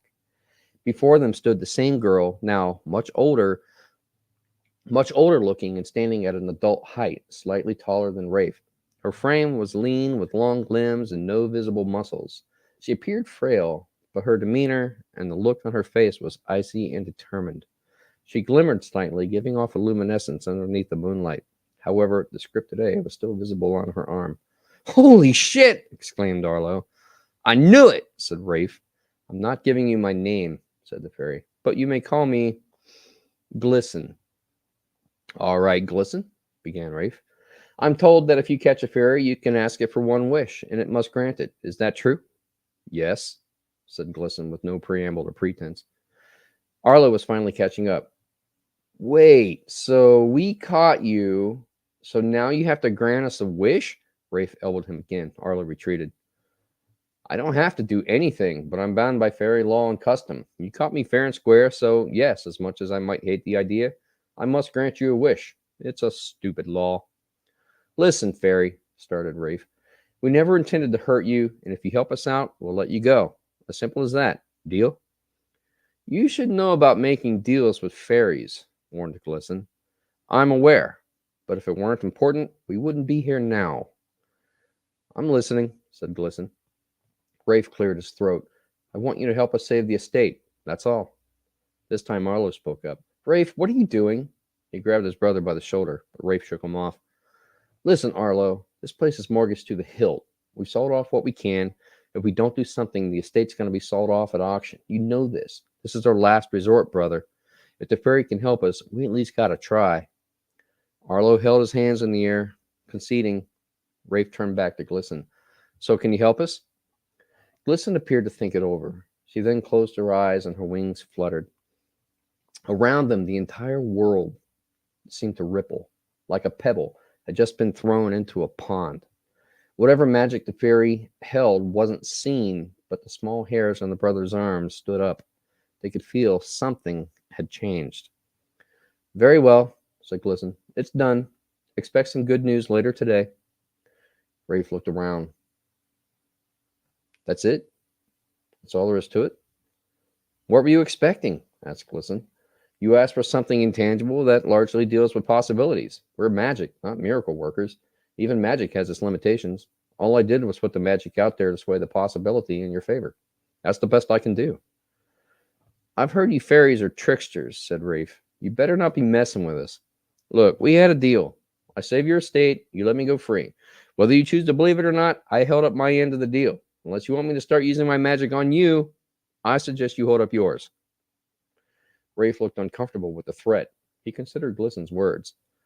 Okay then, but if I find out you pulled one over on us, I'm going to come back and find you, and I won't be as nice the next time. Glisten shrugged. Fair enough, but don't expect to catch me twice. Before Rafe could respond, Glisten transformed into a ball of bright light and was gone. Arlo, grab the jewelry. Let's get out of here. In a clearing hidden to the world that had never been discovered by human eyes, Glisten relayed the account to her king. She showed the brand that was still stinging on her arm. The king looked concerned and a little dismayed. The king was quite the exact opposite to Glisten. He stood much taller than her, with long, curly black hair and a neatly trimmed beard. He was adorned with silk and jewels that were testimony to his magnificence. But not a king, just an image. He was a king that had earned it. He was a true warrior of the Fae folk and had earned his right to the crown on the battlefield as a leader. When he spoke with conviction, and his subjects listened, not out of fear, but respect, as Glisten listened now. Really, Glisten, I'm surprised that you were so easily fooled by the humans. That's not like you. I'm sorry, my lord, but then unable to think of any better excuse. They had baubles. The king sighed and rubbed his forehead. You were careless, he said. None of our kind have been discovered in well over 100 years, and you were taken in by shinies? Glisten shrugged, not knowing what to say. Still, you're branded, the king continued, made by iron. That's a mark you're going to have to bear from here forward. You can see the healer about easing the pain, but I fear the worst is yet to come for you. You'll be laughed at by the other Fae, forever known as the girl who was caught by a human. Glisten had not considered this aspect until now. The thought brought tears to her eyes. She knew the king was right. To be outsmarted by a human was a disgrace to the Fae folk. There's nothing you can do? She asked, indicating the red mark on her arm. It was made by iron, Glisten. Furthermore, it's a brand, and you know what that implies. You're bound by it. I can do nothing about that. You might be able to cover it up or mask it with some salve or cream, but it's not going away. That's on you. As a reminder of your foolishness, I feel for you. I truly do. But that was your mistake, yours alone.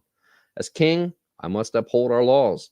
You can try to make the situation right, and if you do, the ridicule you may face may be less, but you're stuck with the mark.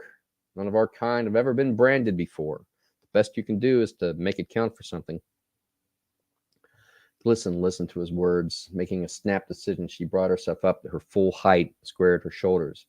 Then I will do what I can do to make it right, she said. The next day, Rafe and Arlo were busying themselves about the estate. Both sat in the great room. Arlo sat by the massive fireplace, cleaning the hunting rifle he had used the night previous. Rafe sat at a small, ornate desk, busying himself with some financial documents for the estate's lawyer. The two worked on their respective tasks in silence. That silence was broken by a knocking coming from the front entry hallway. Someone was at the door. Arlo looked at Rafe. Are you expecting anybody?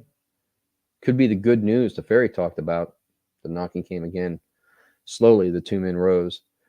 Rafe took the lead as they made their way into the front hall, where they peered at the large decorative door, which was lined on both sides by opaque glass. Rafe and Arlo could see a shadowy figure on the opposite side, obscured by the glass. Rafe approached the door as the knocking continued. Cautiously, he turned the knob, pulled the door inward. Standing just outside was a short man with thinning black hair, greased back on his head.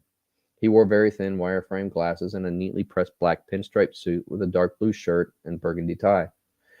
He clutched a black leather briefcase with both hands. Can I help you? Asked Rafe. Mr. Arrington? The man's voice was as thin as his hair, with a tinny resonance. Depends on who's asking, Rafe responded. He offered nothing. My name is Montgomery Grimm. I'm an independent auditor hired by your state law firm to go over the financial records you've submitted. And I believe I've found a discrepancy, a rather large one, in your favor. Can we talk? A smile spread across Rafe's face. Absolutely, he said. Come on in. He led the diminutive man into the great room to the desk where he had been working. The auditor took one of the oversized chairs near the desk and sat down. He placed his briefcase on top of a stack of papers Rafe had been working on and opened it. From inside, he pulled out a manila folder and retrieved a document and handed it to Rafe. The document was a ledger. Rafe looked it over, but it made no sense to him. What is this? He asked. What's this mean? These ledger entries were compiled by your family's various business enterprises. Now, if you take them individually, the errors are small, insignificant. No one will notice them. But when you compile them together, you start to see some consistencies. Not necessarily a mishandling of funds per se, but amounts entered and correctly transposed across lines, not paying attention to detail, and things like that. Just shoddy bookkeeping. The results being cumulatively compiled over the last decade, the business earnings are reported considerably more than what they should be. And you've been paying taxes on higher amounts all these years. So with everything adjusted to what it should be, it means you should be owed a refund. Yeah? Asked Rafe. How much? Enough to bring the estate out of debt and provide some operating expenses to get back on track, ended Montgomery. We will take care of the paperwork, but we will need you to sign some documents. Rafe smiled again. He picked up a pen. Just show me where to sign. And one more thing, Montgomery interjected. I was told to tell you Glisten sends her regards. Rafe froze in his seat. I'm sorry, what? You see, Mr. Arrington, there are many different types of Fae, and you branded the wrong one. With that, the man named Montgomery Grin began to transform. From his forehead protruded a set of horns, glossy and black, which extended out and curled over the top of his head. His face was contorting, cheeks sunken, bearing a set of vicious fangs and obsidian black eyes. When he stood up from the chair, he had grown nearly 2 feet, now standing several heads taller than Rafe. The smart business suit he had been wearing had disappeared. He was now bare-chested with massive muscles, rippling and scarred. His legs were now adorned with a fine black silken fur, and his feet were hooved. You can come in now, cousin, called the horned creature. From the hallway entered Sophie, but the little girl looks in the fairy wings had been replaced by a young blonde woman who looked to be in her early 30s, wearing a dark blue suit jacket over a light blue blouse and a knee-length dark blue skirt. Her hair was pulled tightly back on her head and wrapped in a bun. She wore dark-framed glasses to complete the illusion. She casually strode toward the desk where Rafe sat stunned, his eyes darting between this goat-like creature before him to the very human-looking fairy that approached him. Arlo had risen from his seat, his hand reaching for his gun, but Sophie Glisten waved him down. Mr. Arrington, meet my cousin Grim, or Monty to the outside world, if you wish. He agreed to help me settle the score. You see, we Fae are a very tight-knit lot. You mess with one of us, you mess with all of us. You just happen to threaten the wrong fairy. I'm not the helpless little girl you saw. No, we walk among you. We conduct business with you. We live in your houses. We even serve you coffee at your favorite Starbucks. We have existed alongside you for millennia. And the only way that happens is if we do something to protect our anonymity, our true nature. You branded me, Mr. Arrington. I take responsibility for that, for being careless, but like cattle, branding shows a sign of ownership. And I will not be owned by any man, Mr. Arrington. By our laws, that means we need to make a new deal, one which releases me from your ownership. Really? Asked Rafe. So if I own you, that means you have to do whatever I say? Sophie Glisten looked uncomfortable, but answered honestly, Yes, Mr. Arrington, that is correct. Thought Rafe. I think I like the sound of this. This has possibilities. I was hoping we could come to a more suitable arrangement, said Sophie Glisten. Grim here, as an auditor, could act as a witness to make sure it's all legal. Well, if Grim, as you call him, truly is an auditor in the employ of my estate's law firm, that means he already works for me, doesn't it? He's already bound by duty to do what I ask anyway. Grim looked at Sophie, who was attempting to show no sign of discomfort. I was hoping for a peaceful resolution, Mr. Arrington, but playing this out, I can see you believe you have the upper hand, and you are not going to be reasonable. Therefore, I can only bring this negotiation to its one logical conclusion. What's that? Asked Rafe. Grim. Sophie looked up at the massive creature, who stepped forward. Then Grim's jaw extended farther than was humanly possible as he leaned down and clamped down on Rafe's head. With one quick jerking motion, the head released from Rafe's body as blood spray erupted from the neck cavity. Rafe's body stood frozen, then dropped to the floor with a dull thud. Arlo jumped up from his seat and grabbed a shotgun. "What the fuck?" he exclaimed. Sophie Glisson turned toward Arlo. "No, Mr. Arlo. You know that will do nothing to us. Be smart, and this ends here. With your brother's death, I am released from my ownership, and you get to keep the estate, the sole owner. That huge refund will be all yours. That sounds like a fair trade, doesn't it?" Arlo thought this over. The gun shook in his hands. "But you killed my brother," he responded. "And I regret that. I truly do. But your brother would not have been reasonable and signed the documents to release me. He would have used me for his own gains, and I can't have that. Surely you can understand." Arlo was on the verge of tears. He looked at the corpse of his brother lying on the ground next to the desk. Next to it was a 7-foot-tall demon goat just waiting for Arlo to make a false move. He knew if he did not concede, he would end up like his brother, or worse. "Shoot me if it'll make you feel any better. It won't hurt me, but if it brings an end to this situation..." Arlo didn't hesitate. He pulled the trigger. And Sophie Glisson was right. The lead buckshot peppered the room, but Sophie Glisson and Grin were unfazed. "Feel better now?" asked Sophie. Arlo sank back into his chair. The gun dropped to the floor. He sunk his head into his hands and began bawling. "Let's go, Grimsy. We're done here." With that, the two disappeared in a ball of light. Arlo was left alone in the room with the headless corpse of his brother, unsure of what to do next. "Glisson, report!"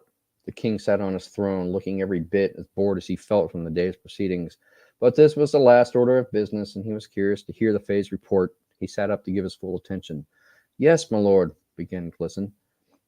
She was back in her natural form, wearing her best court garb and a lavender gown adorned with rubies and pearls. Her colorful, translucent wings were pulled back tightly behind her.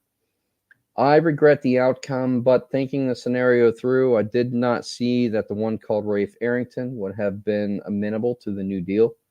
I believe he would have tried to use me for his own gains, and as such would have risked exposure of our kind in the long run. This presented a threat to the Fae. As you know, by our laws, the ownership could only end if he signed the document willingly releasing me, or by his death, which would have terminated ownership naturally. I chose the latter as the only option." "I understand," responded the king. "But what about the brother, the one called Arlo? He is still aware of our kind, is he not?" "Yes, unfortunately. However, after what transpired, Arlo was arrested for the murder of his brother and is currently being held while the investigation continues. Though Arlo was not directly responsible, he did fire the gun, which is the only evidence the police have now. Grim does, however, know people who can work on Arlo's defense to get him released to make his brother's death appear a suicide. Then we have our own people in place who can wipe Arlo's memory. He will have no recollection of us, only that his brother, who was so distraught at the thought of losing his estate, turned the gun on himself. Arlo will still receive the refund and the estate, and its assets will become rightfully his, thus keeping to my end of the original deal." "Very well," answered the king. "Yes, the death is regrettable, but it does ensure the protection of our people, and you did ultimately abide by Fae law where negotiations are concerned. I suspect in due time, this will all blow over for the humans, but hopefully it has taught you a valuable lesson, and to be more careful in the future where shiny baubles are involved." "Absolutely, my lord, and there is one more thing." "What's that?" asked the king, curious. Glisson rolled up the sleeve of her gown to reveal pristine skin where the brand once was. "Huh," said the king. "That is indeed interesting. It would seem that once the ownership was lifted, the brand was no longer valid, and it disappeared." "Congratulations," said the king. "That's a first, even for our kind. I'm sure our historians would like to be made aware of this development. Good work, Glisson." The Fae beamed proudly. She had turned a potentially dreadful situation into an entry for the history books, and that was quite an accomplishment. That's my story, and I'm sticking to it.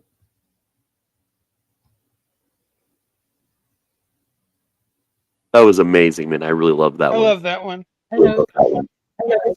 I can't hear anybody. I think I'm going to have to go off because I can't hear anybody. Sorry, it is being aggravating today. Mm-hmm. So I Yeah, wrote I that kept kicking her out. specifically for Fae Propaganda. I did mine too. but I'd already read mine beforehand, before the show, because I couldn't find anything else on Owlite Society one day, and I'm like, I'll read this. Yeah. Weird observation. Like, this is a Saturday night. I remember, like, years ago, like, I would have had to gone out to a club, like, decades ago, like, or, like, I wasn't, like, enjoying my Saturday, but, like, I don't know if it's just that I'm older or just that I've come to love writing so much, but, like, sitting here and just reading stories to each other, like, probably means more to me right now than, like, probably anything I normally did growing up on the weekends. I don't know why. It's more fulfilling. For some I reason. appreciate you guys. I agree. I'm just glad I got invited out to this one, and glad everybody liked my story. Oh yeah, man. That was good. And it's If you Saturday figured night out, I is for love hanging your out with rival. friends. Yeah, exactly, man. It's an awesome fucking night with friends, sharing stories with each other. Hopefully, sharing stories with other people at home. Like, it's just, I don't know. It's my favorite thing to do, man. Are you back, Patty? I am. Is your head Although, weird? in order to be heard, I have to have it go through my speakers, so there may end up being a minor feedback. I apologize. It's all right. We'll work with it. So, Patty, what did you think of the story since you were resetting? I will tell you what I thought of it originally. Mhm. I loved it. The dudes got what they deserved. Rafe and Arlo got what they deserved, and I really was happy to see them get it. Plus, I all the was, legalese stuff. That was kind of funny.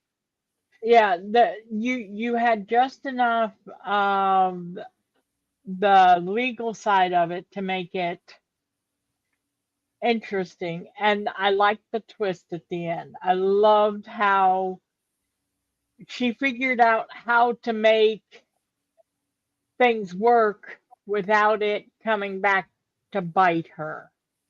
And she got out of being branded. I love that. I thought that was such a nice twist.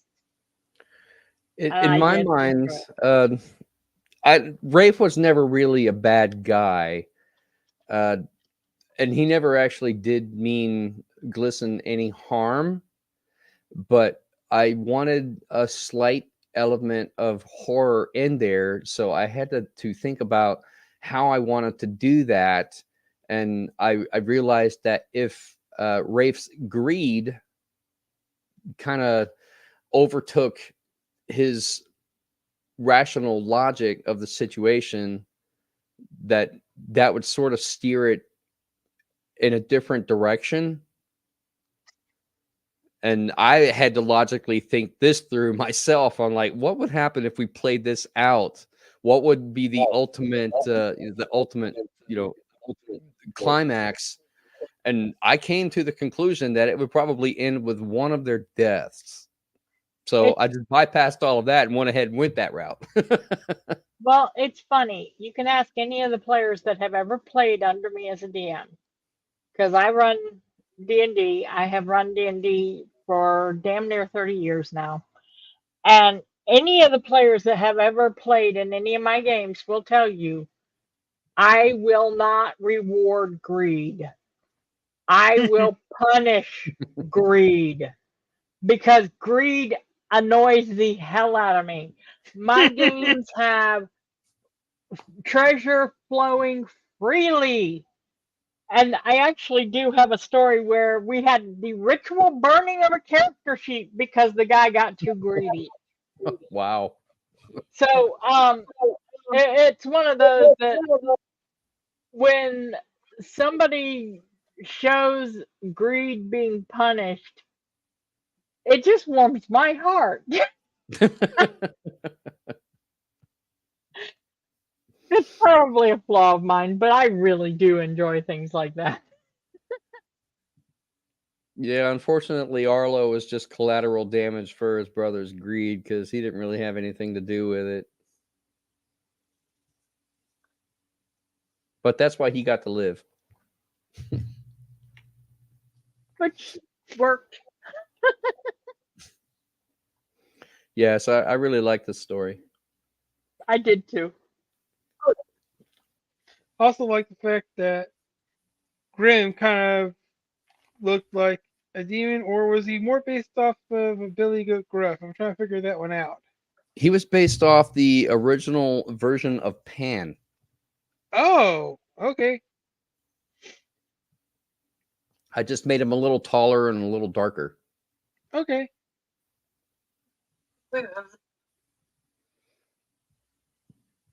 So, Patty, you said you wanted to go next. Yes.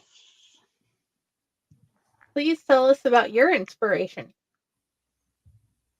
Mine was me trying to take the Mask of the Red Death and modernize it, but I didn't want it to be a horror story. I wanted it to be a Fae story. That was my thoughts behind it.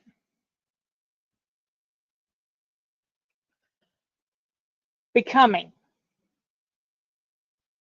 There's a unique beauty in a face hidden, magic in the inviting eyes and full curling lips. A masquerade is often such a pretty thing. I found myself wishing I could have brought a camera. So many of the Fae folk have a taboo against having their picture taken. Still, this was quite breathtaking to behold. As I was standing in the entryway, staring at all the grandeur and trying to decide who to talk to, I was approached by an enchanting Fae in costume. Long feathers poked from long dark hair loosely flowing over golden long-sleeved tunic and pants. The costume was loose about the body, much like a gold cloud. "Come," the tall, lanky Fae dared, intoxicating words at odds with the darkness behind their eyes. Nearly the only part of their face still visible under the elaborate, sparkly mask. "It will only be one dance. Be like us for a song.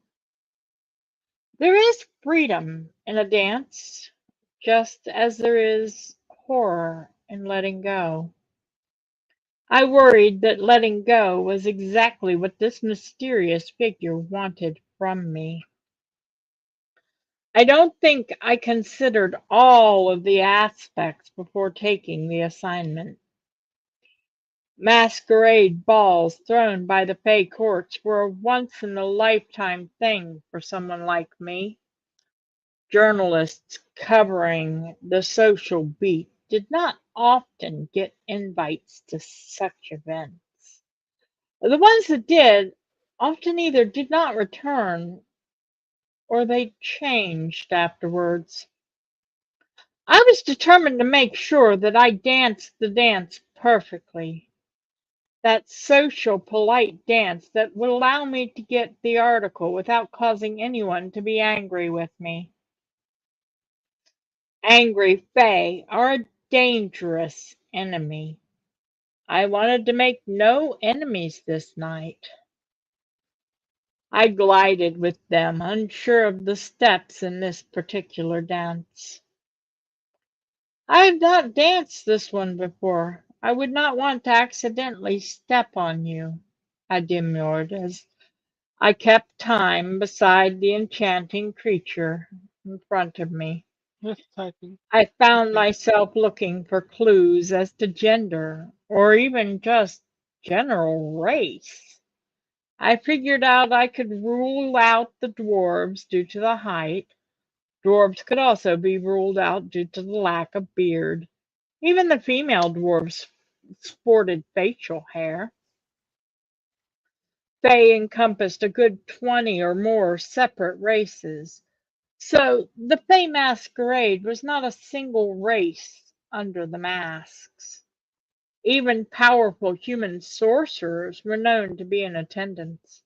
It was held every year, but I was the first journalist in 5 years to be invited.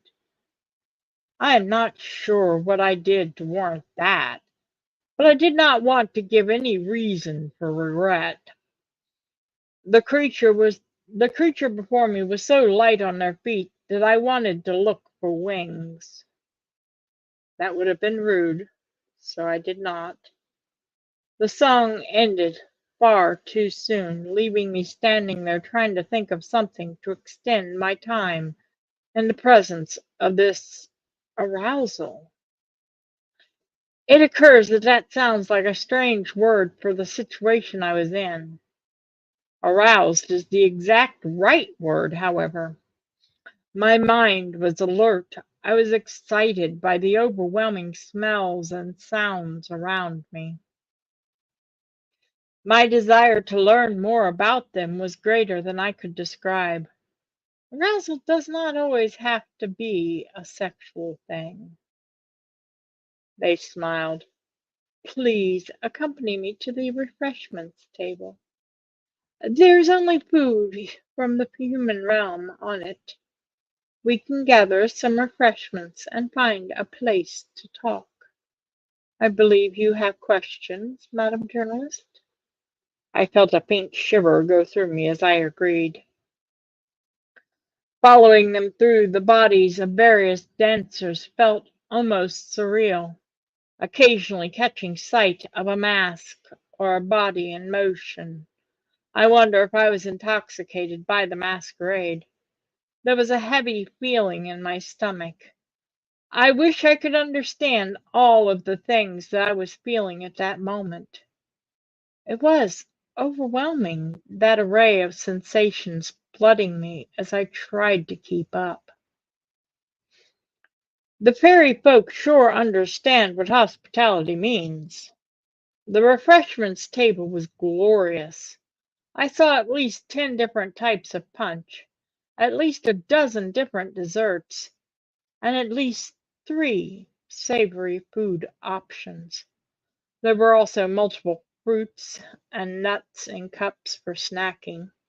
This was better than any other holiday party I had ever been invited to, even if this was not attached to any traditional human holiday. Humans could not imbibe food from the fairy realm, at least not without consequences. Fairies, the winged ones, they didn't lie. So I was taking on faith that my dance partner had wings. We found a corner nestled under a soft light, and almost tissue-like curtains draped about the room in various places. It felt like we were alone in our own little world under those drapes. Illusion, I think.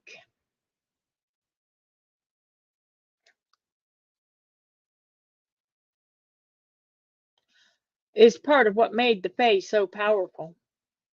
Human sorcerers who mastered illusion often fit in the best in the Fae realms. My dance partner chose a piece of fruit and popped it into that full, sensual mouth. I took a breath and did the same, mirroring the actions with no heed. Well, Miranda, what do you want to know? Their use of my actual name jolted me. It was the first time all day it was used. The Fae are so very careful about the use of names. I had not given my name to anyone here. I knew better. As a journalist, my name was not a secret, but giving your name to the Fae was asking for trouble. I stopped to consider if I had mentioned who I was at any time since I had entered the masquerade. Shaking my head, for I knew I had not, I answered cautiously. Fair one, you have me at a disadvantage. You have my name. I did not give you my name. and I do not know what to call you. Asking you questions in such a situation would be incredibly rude. Forgive me, but I cannot bear the weight of rudeness in such a place as this. My companion threw back their head and laughed. Fair enough. I am known as Dionysus, a nickname, of course, but it is one that I often use. I am the one who sent you the invite. I read the articles that you have written and find what you write interesting, and I thought you might enjoy the masquerade. I knew that there was more than I was being told, but at least now I had an answer to the question about how I got the invitation. My mind was racing. I still had no idea what race or even gender my companion was, though Dionysus is the name of a Greek god, so I could probably guess that my new friend was male. I had an interview in my head that I was adjusting as I went, but I knew it would have to be delivered carefully. A single misstep could be the end of my life, much less my career. I figured I should probably start with the basic stuff that I would be expected to ask. So, what can you tell me about the Fae entrance to the human realm? All of the records show it as happening around 50 years ago. I tried to sound interested, but not as excited as I was. I didn't want to overwhelm the situation with the first question. Dionysus centrally popped a bit of fruit into his mouth before answering, those dark eyes never leaving my face. We have been in and out of the human realm for quite a while. We merely made our presence known 50 years ago. The myths have always had a touch of truth, Miranda. It was just a matter of who was telling the tale. I followed the fruit with my eyes, almost forgetting what I wanted to say. The interview was more than I was used to. I have been a journalist for over a decade, and I have never been so affected by a subject. If I didn't know it would be considered rude, I would wonder if they'd slipped something into the air to set my senses on fire. Snapping out of the state I was in took effort. Sorry, I seem to be enjoying the ball more than I expected. I figured I had to at least apologize. You said that you were the one to send me an invitation. I want to thank you. This is a wonderful opportunity. May I ask why you invited me? The mysterious smile Dionysus gave caused my stomach to twist. Your writing intrigued me. He did not elaborate. I felt like that was almost a non-answer. He obviously intended to say nothing more, leaving me scrambling for the next question that would not offend, but would still get me an article to turn in.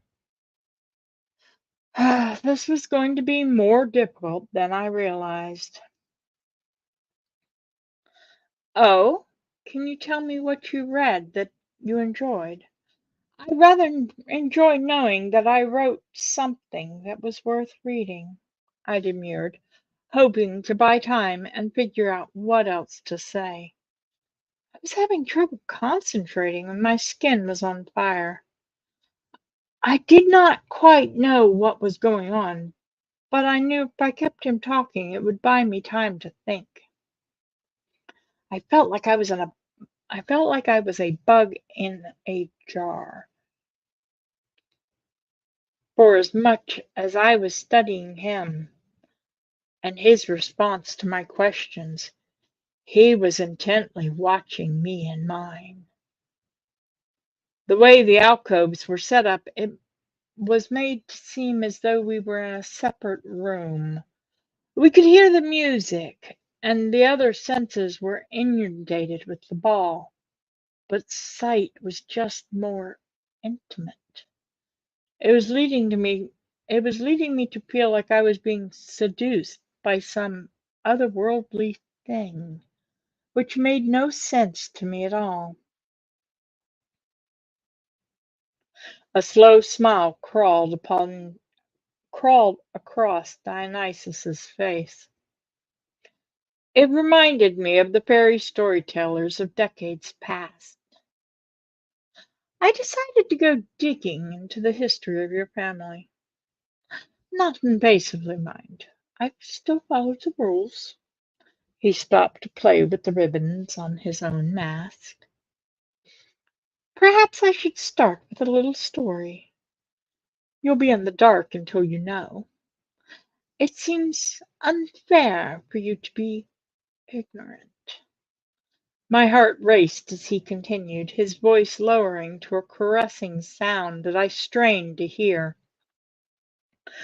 We Fae are so often longer lived than you humans. It is part of what has caused some confusion between the races. His sigh was louder than the volume of his words.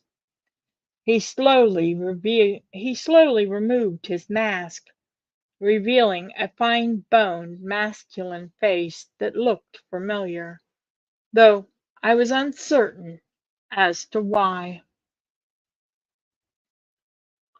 You know who I am? The fairy was directly asking a question. This was not the verbal dance we had been doing all evening. I shook my head. Truth is always the best option for me, and the best policy for dealing with the Fae. You look familiar. I feel like I should know you, but I don't. He laughed, not the magical sound I had been hearing from him all evening, but a harsh and pained sound. The familiar you see will be explained in time. I thought perhaps you were more aware of the hierarchy of the Fae courts. My position has made me something of a celebrity in the human realm.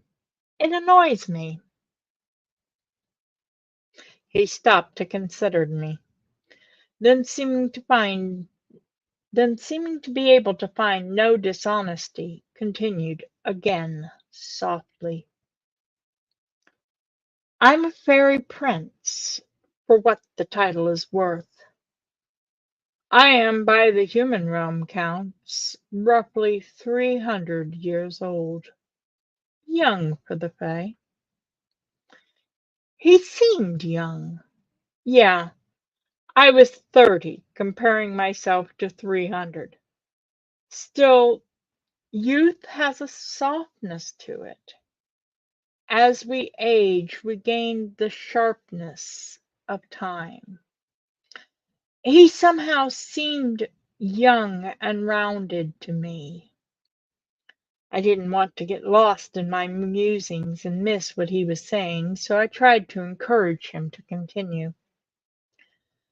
Fae have been mingling with the humans for far longer than the humans are aware. I, myself, chose to take human lovers as far back as 200 years ago.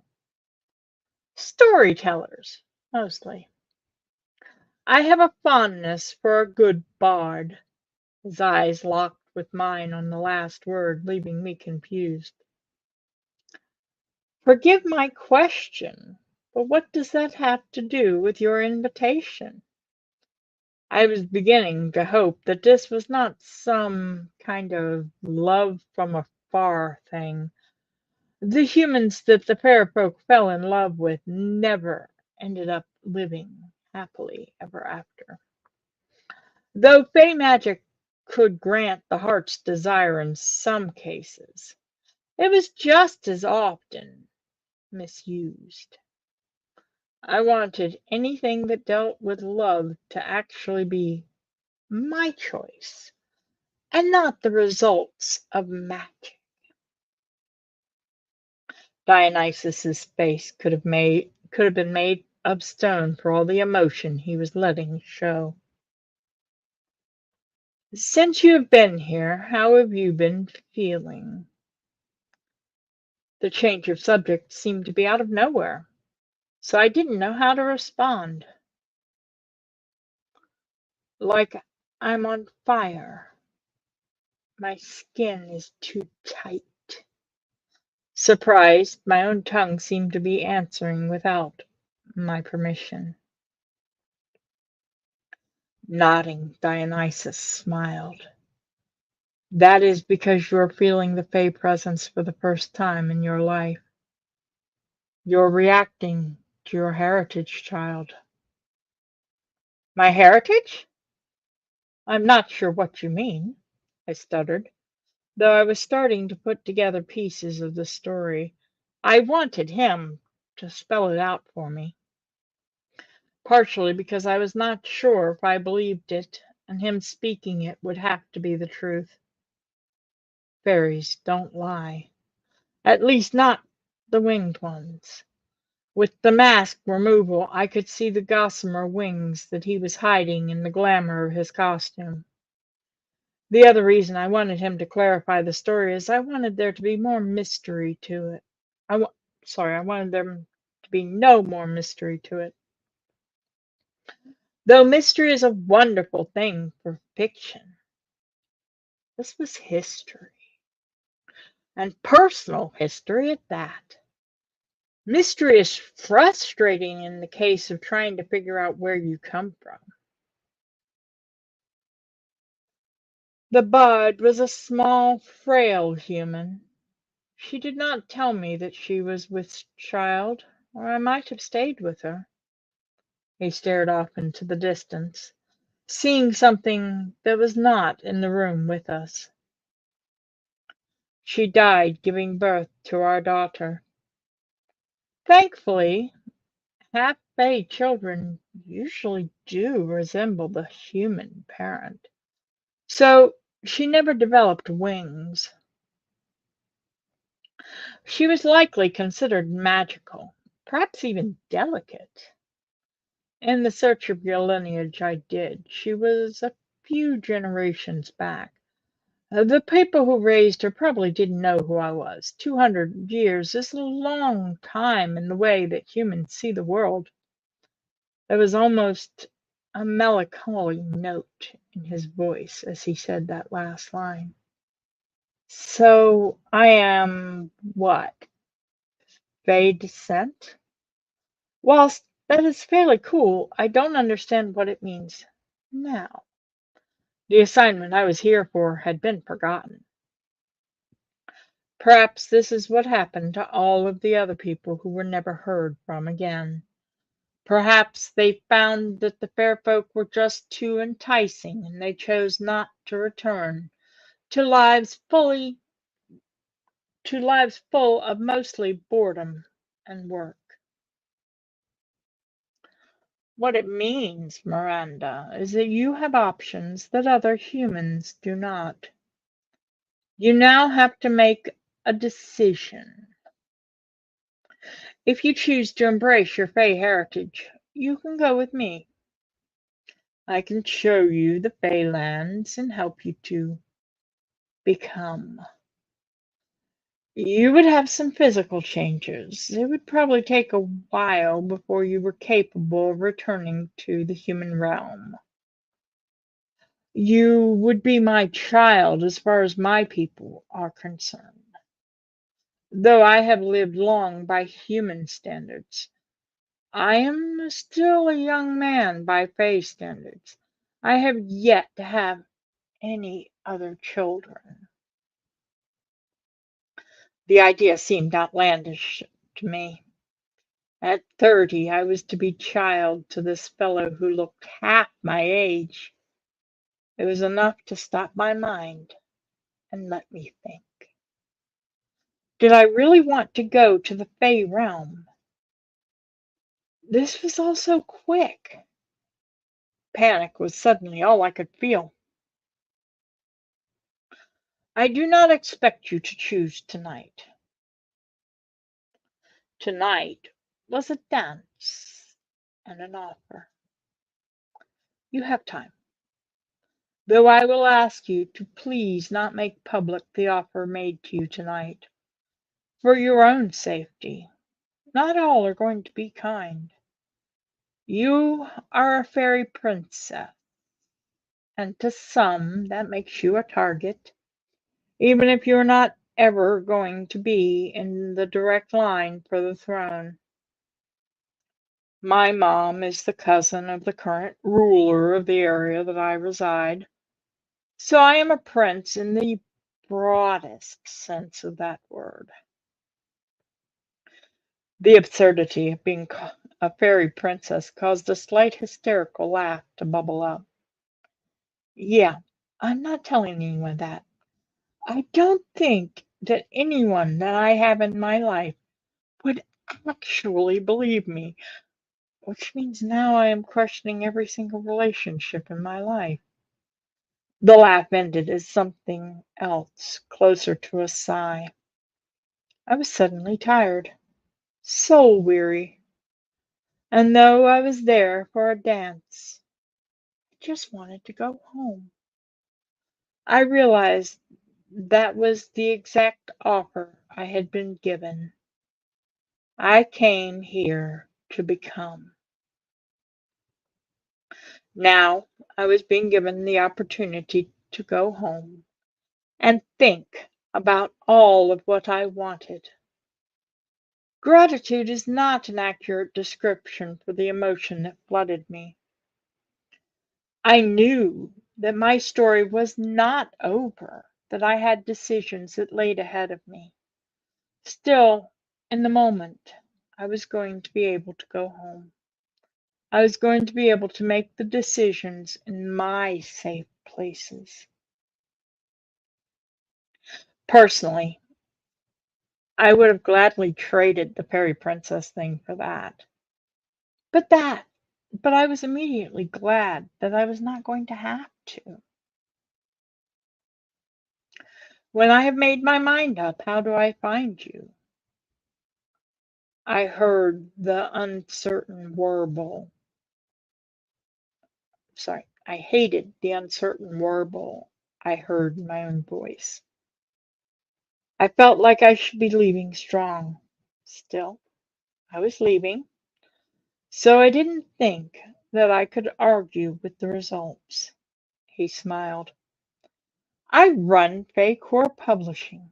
You can ask for me there. Fae Corps was a small press, but a fairly good one. They were known for taking care of the author. Also known for not being too quick to discriminate based on anything other than the quality of the writing the author submitted. I had heard rumors that they were truly fairy run. So, the rumor is true then.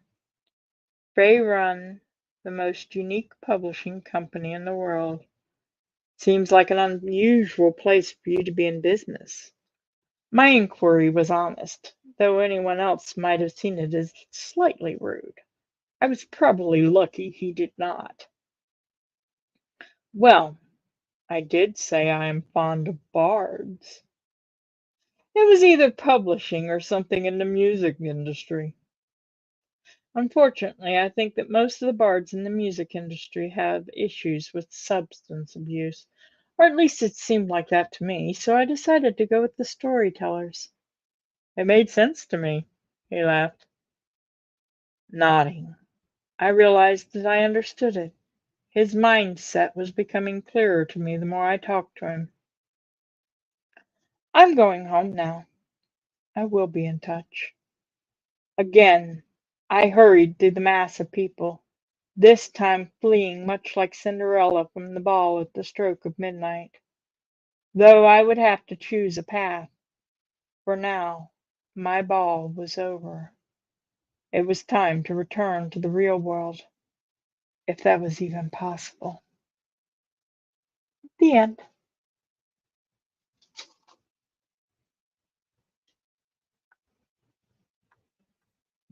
I love that story.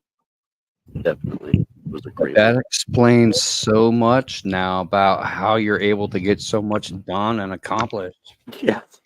No, It that's all called not makes sleeping. Fairy don't need to sleep, right?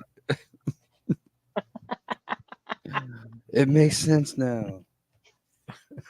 And as to your question, Mike, as to whether the protagonist is Ace, yes. Okay. She is giving me off that vibe. I'm glad I picked up on it. That was how I intended her, but when I let my daughter read it, who is Ace, she's like, this, yeah, no, Is it Tom, her? this didn't work, Mom. Oops. So apparently the vibe came across even if she didn't get it.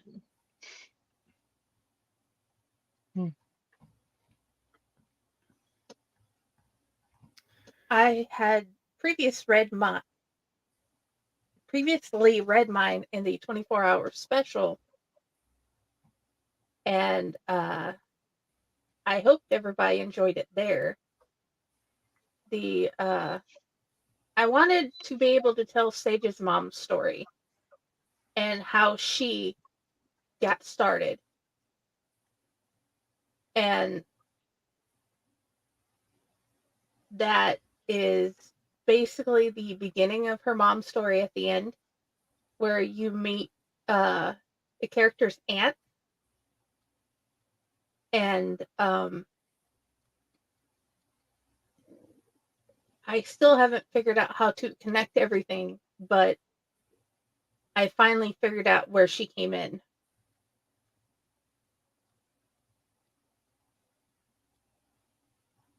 Oh yeah, and I still need to run the commercials. So we shall be back from with You actually don't need to run them. You can if you guys want to take a bathroom break, that's fine. But like during the book parties, you don't really need to. You don't need to? Okay. Well, no, because then we're celebrating the launch of the book. You know, like if we want to take a break, we can, but you don't actually technically have to. It might be Okay, nice cool. to run the Fae Corps one at least. Well, if we one run, we're running them all. Yeah. We can though. I mean, it's not a bad idea for a bathroom break if you'd like. I'm just letting you know you're not obligated to, since it's an episode that focused solely on a book release. I still think it'd be And nice to technically do we are so for a sponsor. Okay. Go I for it. guess if it's here we go.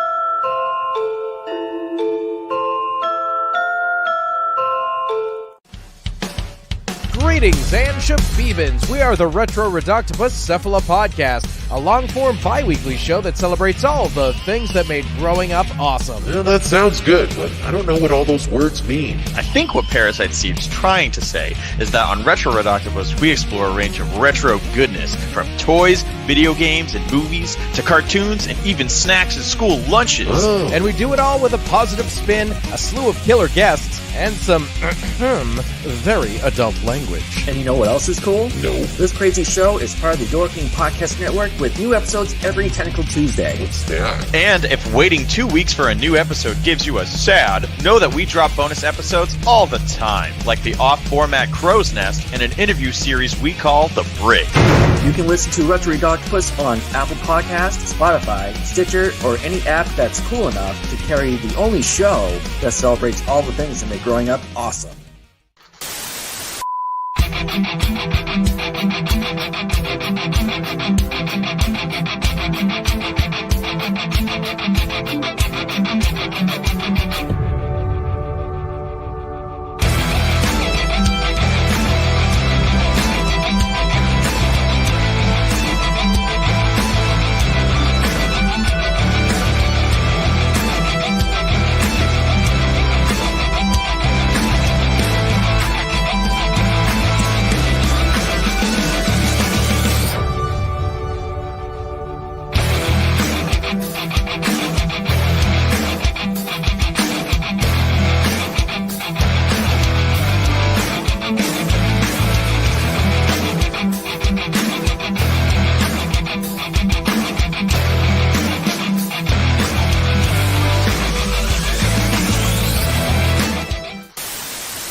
Alrighty. And Mike, where do you want people to find you? Okay. Well, I'm on Facebook a lot. Just look up my author page at Michael Guzman Author, or just Mike Guzman for my casual one. And I also can hang out at both the Allied and Fae Corps pages and the Discords for both of those places. Awesome. Thank you. And I hope you have a wonderful night. Appreciate you reading to me again. Yep. I got work in the morning, so you guys have a good night. You too. Bye. See you later. So beautiful people. Did you guys have any other questions about each other's stories or anything you wanted to add? No, this has been fun. Yeah, man, it's been awesome. I really enjoyed it. Are we going to I do the appreciate same thing for the release of Allight Menagerie? Yeah. Yep. this. Then Which is like in a week or something like that. It's And then going I up get to quick, read man. the story for that one too. Yeah.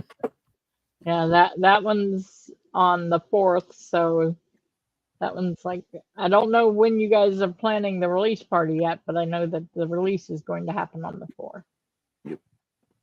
And So there we'll are have to many say- releases happening in the next couple of months. Yeah. yes, there are. We will Yeah. get back to everybody about the release date. Well, the party date. Yep. Okay. I Excited, guess we're though. gonna end. I am Oh, I thought of a excited. question. I actually did think of a question. Okay. What does everybody have coming out next? Like, is there a project that everybody's working on that's about to come out? Like, besides Allied Menagerie, 'cause we've talked about that a lot. I'm curious to see where everybody's at. It's funny you should ask that, because I was thinking that same question during the break when you were showing the commercials, and then as soon as we come back, I forget. I forgot to ask it. You laid it Okay. down and I picked it up. Start with Ron. Oh, starting with me. What do I have next? I have so many ideas. I have been creating a WordPad document of just brainstorming these ideas, and I'm trying to put them down so I don't forget any of them. My list keeps growing. The one thing that I'm currently working on right now is the next book that I want to release, which will be a full-fledged novel. I don't know what the final word count is going to be yet. I'm 20,000 words into it. I'm projecting it to probably be around 50,000, which is a bit short for a novel, but it's still a full-length book. If I can make it longer, I will. Just all depends on what kind of crazy, messed up shit my mind can come up with to throw into the book and what to do with my characters. Jenny, you read a little bit of it about what I'm tentatively calling the secret of the ooze, and it has nothing to do with the Ninja Turtles. The story itself is called The Last Entry of Grant Gilson. That's the working title, and I have a feeling it's probably going to end up being the final title of the book, just because I like it. What's that? That is a great title for that. I like that. The Last Entry of Grant Gilson. Really I like good. that too, yeah. I have actually gone back through and rewrote quite a bit of it to make it more consistent and in line with what a journal entry should actually be, or starting out with a journal entry and then it switches into the full story.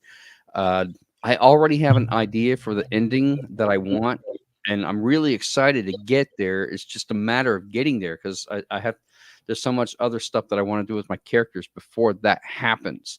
So in the meantime, while I'm trying to work on that, I still want to stay involved with writing stories for Fae Corps anthologies, because ultimately one of the things that I would like to do is, after I have maybe 6, 7, 8 stories in anthologies, is to take all those stories and combine them into a collection and publish that as a book as well. So then I'll have them in the anthology, and then I'll have a collection of them all together in one book of just my stories. I have a few other short stories that I have already written that I need to go back through and do a lot of editing on them, that I want to put them together in a book as well.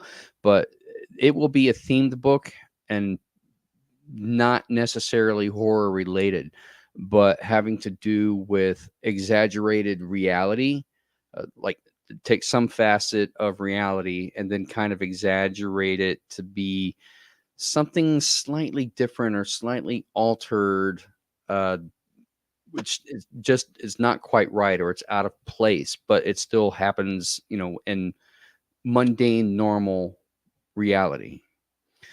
So I have a collection of stories kind of following that theme that I want to put together into a book as well. It's going to be non-horror based. So that way, people, I keep hearing people say, "Oh, I don't really want to read that because I don't really like horror and all that." And I'm like, okay, well then I'll put a book together that has nothing to do with horror, and maybe they'll want to read that, and that might get them into my other books or whatnot.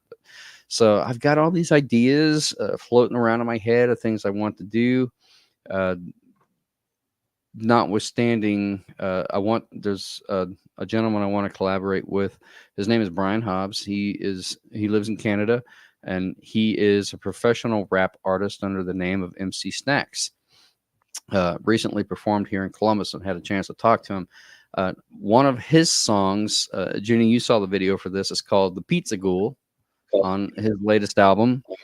And we want to come up with a series of vignettes of short stories about the Pizza Ghoul, and then put those together into a collection, kind of based like Tales from the Gas Station. That was, I think, creepypastas that they were also put together into a collection of stories. And now it's on Audible if anybody's interested in looking at that. But that's an amazing book as well. So I kind of want to do the same thing with little vignette stories about the Pizza Ghoul and what his deal is, and why he exists, and why he's haunting our main character, Brian, MC Snacks. So many of these ideas, it's just a matter of having the time to sit down and actually do them, or even having the motivation to sit down and write. So yeah, when you ask me what I'm working on, that's it, man. I got too much stuff to work on. That's the problem. Hell yeah. That was a long-winded answer for probably what should have been a short-winded question. Okay, what about you, Braz? So a couple things. One, I actually just finished a story for an old anthology that's getting remade with a big Kickstarter. It's this huge thing that's coming out. The part of it that I did was more lore for the Mythos Volume 2 originally, and I was recently asked to pen a new story for more lore from the Mythos 1 from Fresh Your Mind Publishing. We've actually had Stefan on a time or two. He's amazing. and they had one of the authors back out, so they reached out to me so I could be in both volumes now. So I'm really super excited about that. I wrote a brand new story about a dark ride, urban exploration type stuff, and it's obviously Cthulhu mythos related. I had a lot of fun tying that into the Shadow over Innsmouth specifically, and a couple of little things, but mostly Shadow over Innsmouth. So I'm really happy with it. It's up there with my vampire story as my favorite recent story that I've written. Like there's something weirdly magical about it and terrifying. And then I am working on finishing up the novella for oh my god, I just totally forgot the name of the project, and I'm in the middle of writing it. Yes, thank you. The Hunter's Handbook. Somehow we manage. It's a comedy horror about an acting manager that does media at a haunted attraction, full of things that are not quite human. So I'm almost halfway done with that entire thing, and that's one of the ones that we recorded into audio dramas that's inside of Outlight Radio. So every other episode of Outlight Radio actually has one of them in it. So I'm really excited to finish that up. And then the last thing I'm working on is New Kids book, but this time we're going like almost Goosebumps kind of style about Riverside. So I don't want to talk about that one a lot quite yet because there's a lot of special stuff about that one I really want to talk more about as I'm closer to getting it done for Kids Book Week. So lighter year for me, but I got a lot to do in classes this year. I have to enter the my thesis classes after the class I'm currently in. So in 9 weeks from now, I have to write a novel in 30 weeks and shop it to agents and all kinds of shit. And there's only 5 chapters of it written. So I'll talk more about that one later. But it's an epistolary with 50 plus characters. So there's a lot to it. I'm terrified of the project. But it was my dumbass for pitching it and them going, we've never heard of this before. Please do this. And about a month after I got it okayed, I was like, well, fuck, I didn't think that was going to work. So now I have to write it. I still wish we could publish it. A little terrified about this one. I don't know. But it's going to be fun. But that's pretty much everything I'm working on. I love the Hunter's Handbooks that I've been part of and got to read, and I have really enjoyed the new story for the Mordor for the Mythos. Yeah. Martha and I enjoyed that greatly. Rorschach and tea leaves. Yeah, fun fact. If you happen to go over to the Mothman statue, there's a very famous stop sign where everybody like puts stickers on it, and when one gets old and faded or like kind of comes up with whether you put new ones, one of my author stickers is on there, and it's Rorschach and tea leaves. I've actually got a couple on that one, but I've got the one about the car. He laughed, she laughed, the car laughed. That one's on there as well. And the Mr. Jones under the bed. If you get off the bed, I'm going to eat you. I forget what that one says exactly, but yeah, they're on the Mothman stop sign. So go over there and look at it if you're in the area. What about you, Patty? Okay, I personally have Hope Splashes coming out. I'm not even looking at when that's coming out. That's coming out in the next month or so. Serena has a poetry book coming out in the next month or so. This year is packed. I have people, I'm scheduling into 2025 now. Okay, because publishing, we're packed. But I'm working as Serena on a project called The Sea Witch, and I've been posting teasers about it and trying to get people to figure out what I'm doing a retelling on, because it's a Grimm's fairy tale and it's definitely different. I'm doing a different take on it, and so far everybody keeps wanting to go with the Little Mermaid. That's not the Little Mermaid. So if you're curious, go check out. I posted on my actual Facebook page, and the teaser's there. I'm curious as to whether anybody's actually going to get it. I think it's a well-written bit of work, and it's flowing, so maybe it'll actually get there. I so can't wait. My newest story, The Night After We Laid Her to Rest, is going to be out in the newsletter coming out the 1st. And I have a poem and flash fiction I sent in for Anthology. I'm going to find out if we have been edited closer to the date. I'm hoping we are, because that'll make my kids so happy, because the art we worked on together. But yeah, the news and Elliott Menagerie is the next place you could see my work. I hope you like it.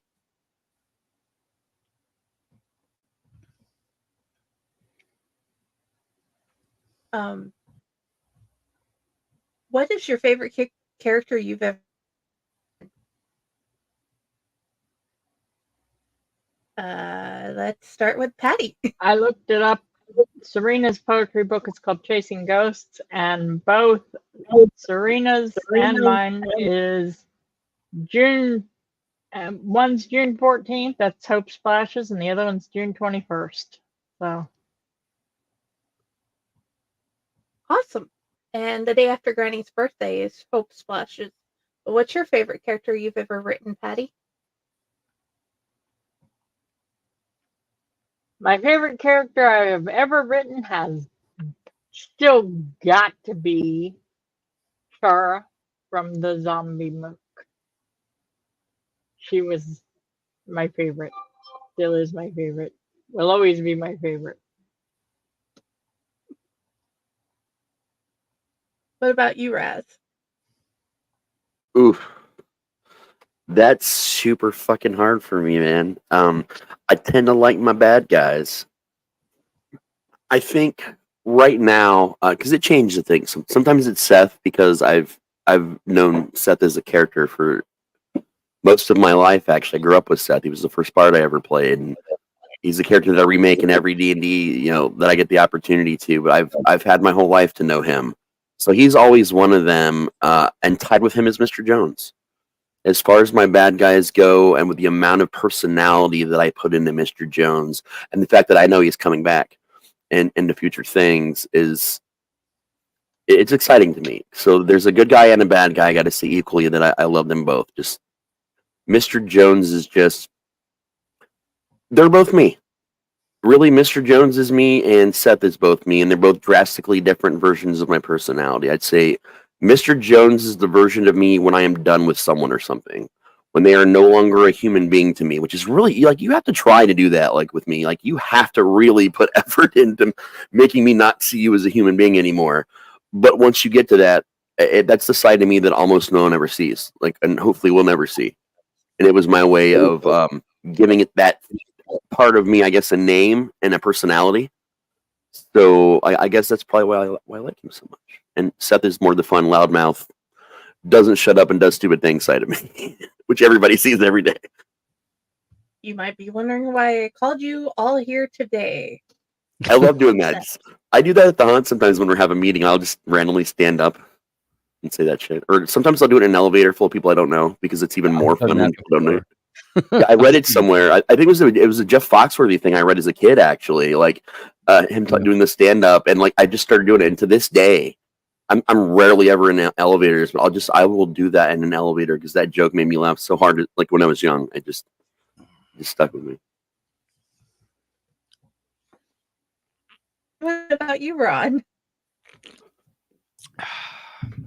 My most favoriteest character that I've ever written.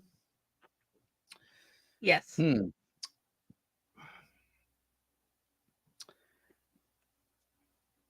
When I was in college, I was dating this girl. This is also about the same time I had started in the Society for Creative Anachronisms, which I had mentioned earlier. I was dating this girl in college, and we dated for a while. And unfortunately, she broke up with me. I mean, why? How could you break up with all of this dumpster fire? So I was inspired to write an epic poem based on my SCA character persona and her SCA character persona, called The Tale of Wulfric the Wanderer and the Lady Sandal. Wulfric was my SCA name. Wulfric was a rogue, kind of a ne'er-do-well, wanders from place to place, doesn't really have any particular goal in life, and he comes across the Lady Sandal, who was engaged to be wed to this evil wizard named Jared. And so she ran away in the night. Anybody that had ever tried to get close to her or tried to love her or marry her, Jared would have killed. So Wulfric, he knew better than to try to approach her lest he face Jared's wrath. It's a 3-part poem. It's rather long. It's probably, I think, somewhere around like 400 and something lines, I think. Full story. I don't know. It's just Wulfric being a part of me and the SCA. It's sort of become like an alter ego, a separate identity from myself. And I've just been known by that name for a long time in the SCA. People they call me Wolfie or Wolf. It's always just been a part of me, and nothing was ever done with that epic poem. So it still exists. It's still out there, but it's never been published. And that's one of the things that I would like to do with Fae Corps as well, is to finally get it out there in print with something. I always thought that it might make a good like children's book in some way. But yeah, I think. And then when I was playing EverQuest, because I was a hardcore EverQuest junkie back in the day. Evercrack. Yeah, exactly. Never rest. I named most of my characters from that poem. I have a high elf cleric named Sandal. I have a rogue named Wulfric, and I have a druid named Rado, which is one of the main characters. Nice. It's the third part of the story that explains how Wulfric came to his ultimate demise, one would say. It is an epic poem, so it has to have a tragic ending, right? Not to spoil it for anybody, but okay, Wulfric dies. All right. There you go. Now you don't need to read it. I've already ruined it for you. But yeah. I want to read it anyway. I wrote the story when I was 21 years old. So it's been around for 30 years, and I've never done anything with it. So that would be my favorite character. Oh, yeah. And yes, Stephen, you might be late again, but you can always #replay and then listen to all the great stories. But we're still happy you're here. I was just talking about you. You literally missed me talking about you and more lore. I was just telling them I was excited to have a new story in Volume 1 and how much they need to check it out, and that we're going to make you come on again and talk to us all about it. Oh, yeah. Mine would be Friday, as Patty guessed. It started out with Friday Baldwin. She was genetically made in a lab from like 7 fathers and a mom. And she's bioengineered to be extremely fast and a killer and a hacker and all sorts of different things. And you just go through her life in the book Friday. But for me, I'm Ginny.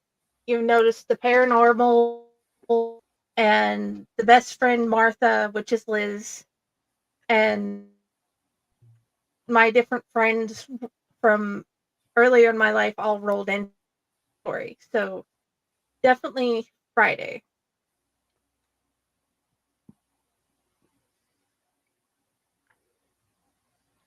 Yes, 3 for more lore from the Mythos. I love what the ones I have. I can't wait to see updated versions. It's awesome, man. It's really it's gonna be all special edition stuff. He's gonna talk about and release at some point. I can't talk about anything beyond that yet. They will be mine soon. But either way, did you have any questions, Ron? Let me think. Jenny, I thought you had. I thought I'd sent you the link. I thought you had read my epic poem. No, I have. Wait until it's published. Raz, you read it? Yeah, you actually put it in a chat with all it was a while ago. It was a while ago that you put it in there. Like very early on, like you joined in the network. I remember us talking about that and you putting it up there, and I remember reading it. And it was actually the first thing of yours that I read all the way through.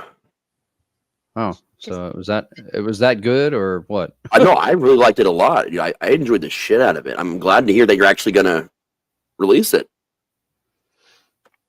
Yeah, I talked to Patty about it a while back that I wanted to put it out there, and she said that there's a possibility we're doing an anthology of poetry next year.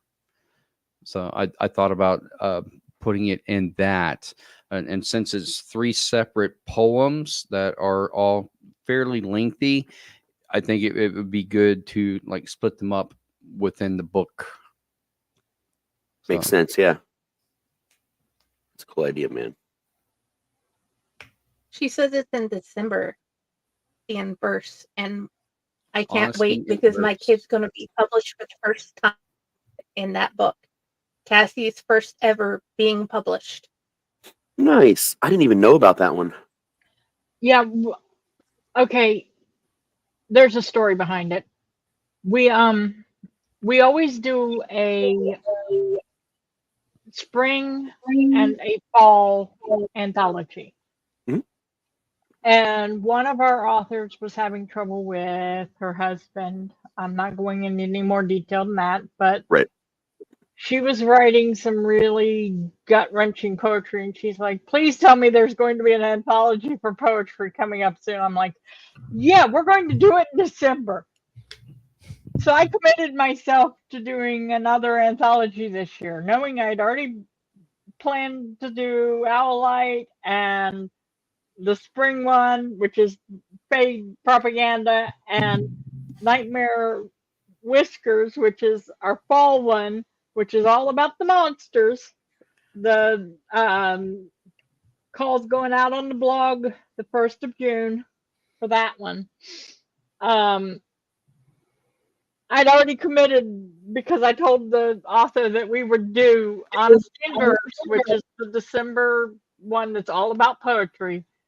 Oh, yeah. Because she needed somewhere to vent. Oh, yeah. I may have to send you something, man. I would like to say that I have already submitted my story for Nightmare Whiskers that coming out later this year, and I believe Patty has already read it. I have. It's a really good one. I'd like to write that still. I'm very excited about that story, and it sucks that I have to wait for it to come out to share it with people because it's such a cute story. The fun thing is the authors that do publish with me get the calls months before everybody else, because I end up, as soon as I finish an anthology, which that means as soon as I get all of the stuff in for the spring anthology, I will put the call for the fall anthology into our Discord for all of my authors. So if you want to know ahead of time what we're doing, you got to join my Discord, dude. Got to be on the Discord. And you've received ours. I really hope you at least accept our art and poem for Nightmare Whiskers. I very likely will. It was wonderfully written, and the art is gorgeous. I just can't until I get all of it in. accept anything, because if I do, then it becomes problematic. Yeah, and I don't want you to be unfair, but that me from hoping, and I'm not telling Sophie anything until after. But you had already told Cassie she was accepted, so I told her. Yeah. But that's in honesty and verse, so. Yes. And honesty and verse, I don't have any limits on, so I can accept anything that comes my way with that one. Because that one's an unpaid anthology. Right. So even epic poems that are even epic poems. He wants to know if you have a name for the collection, the Anthology. Ron. For my book? Yeah.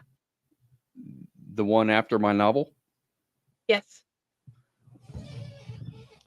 Do I have a name for my collection of stories that I'm going to do after the novel?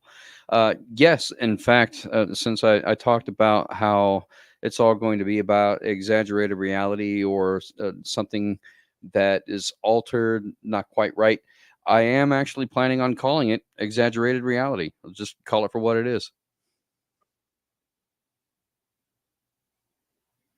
Awesome. Braz named one of my books already. Friday's Fractures. Friday's what? Friday's Fractures. Friday's Fractures. I like it. Reminds me of Ron Kimball Fractured Fairy Tales. Right? Exactly. Now I'm going to pull a rabbit out of a hat. I was shooting for a book a year and to try to keep writing stories for the anthologies that Fae Corps puts out. But with all of these ideas that I have, I'm wondering if I should do more than one a year. But then Patty would be like, "No, slow down! I can't handle all of this." And, so I don't know, a book a year. Don't make bets. You know how many? Don't make bets. So I've done a lot of research and talked to a lot of different people. There's actually a club. I'm an honorary member, but not an official one yet. It's called the 5 a Year Club. They say if you can release 5 books a year or 5 books a year for 5 years, you will literally be able to supposedly, like, as long as some people buy them here and there, it's enough content to officially retire and become a writer, like, for a living. And so far, everyone that's in that club that it is actually done for 5 years, they're already there. Like, they no longer have a normal job anymore. And some of them have only been doing it for, the one guy's only been doing it for 3 years, and he's already there. So, like, it's really inspiring to, like, watch all the stuff they talk about, because I get to watch, like, their mindset and how they do things. And it's helped me out a lot. And I was going to go after this 3 years ago and start, and then my whole life and world fell apart. And I was like, well, I did 3. I don't know, man. That's a book about every 2 months, between every 2 and 3 months. That is a lot of writing in a very short amount of time. It totally is. It 100% is. Novellas do count, so that does help some. Poetry books, that counts. So it just depends on kids' books. That counts because it's still a book. So the word count just changes depending on what project you want to do. Where they say a book, it just has to be 5 a year. For 5 years. It's wild, dude. Like, and I'm watching it happen in front of me. No, it's not horror. It's all genres. Literally, it's across genres. Some of the people that do the best with this are paranormal romance and cozy mysteries. For some reason, those 2 genres, I see people writing those genres pump them out the most. And sometimes they will write all 5 books as one giant long book, like with different arcs and different stuff, and then they'll write it all. And then when they get, like, ever so often they'll cut, and that's a book. But they just write it from one template. And they say that's one of the ways they're able to. And some of them are now doing like 6, 7 books, 1 to 8 a year. Yeah, that's about 250,000, 300,000 words to write it as one long book, and then to break it down into 5 separate ones. Well, I mean, some of them will also write a couple, like, 10 of the chapters from a different point of view, a different character's point of view, and cut that as a novella.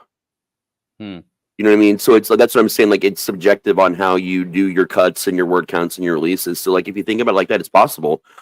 Even with that, though, it feels like a lot because it is. That's full-time writing, man.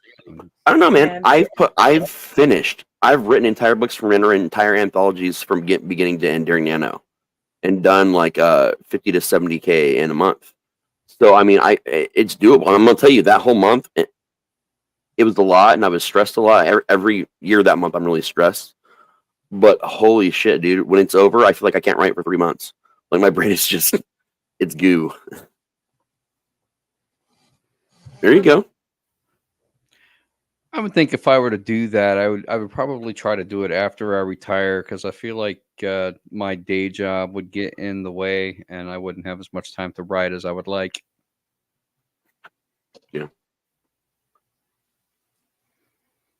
it's a lot. Man. Patty put out 9 poetry books and 2 kids books. And See, I'm like, I thought you put out 9 last year. That's already a year of that handled. But right as far there. as I know, this is Patty's full-time job, so It is. And there was like 7 to 10 the year before. Yep. Yeah, you do have to be the writer, not the publisher. Then you were just talking about in the private chat about publishing the ones you publish, but you have to actually write 5. But it sounds like you already got one of your 5 years done, man. Just keep on going. But I think I could do it. I just think I need to be in a better headspace and have less on my plate to want to tackle that. But I never know, because next year, I already have 2 planned at least. So I don't know. We'll see. One of them I keep getting asked about constantly, and I have to say, no, not yet, Martha. What? Oh yeah. That's coming out next year. The end of the trilogy is coming out. Riverside Chronicles 2. Okay. And I don't know what else yet. That's a next year me problem. That is.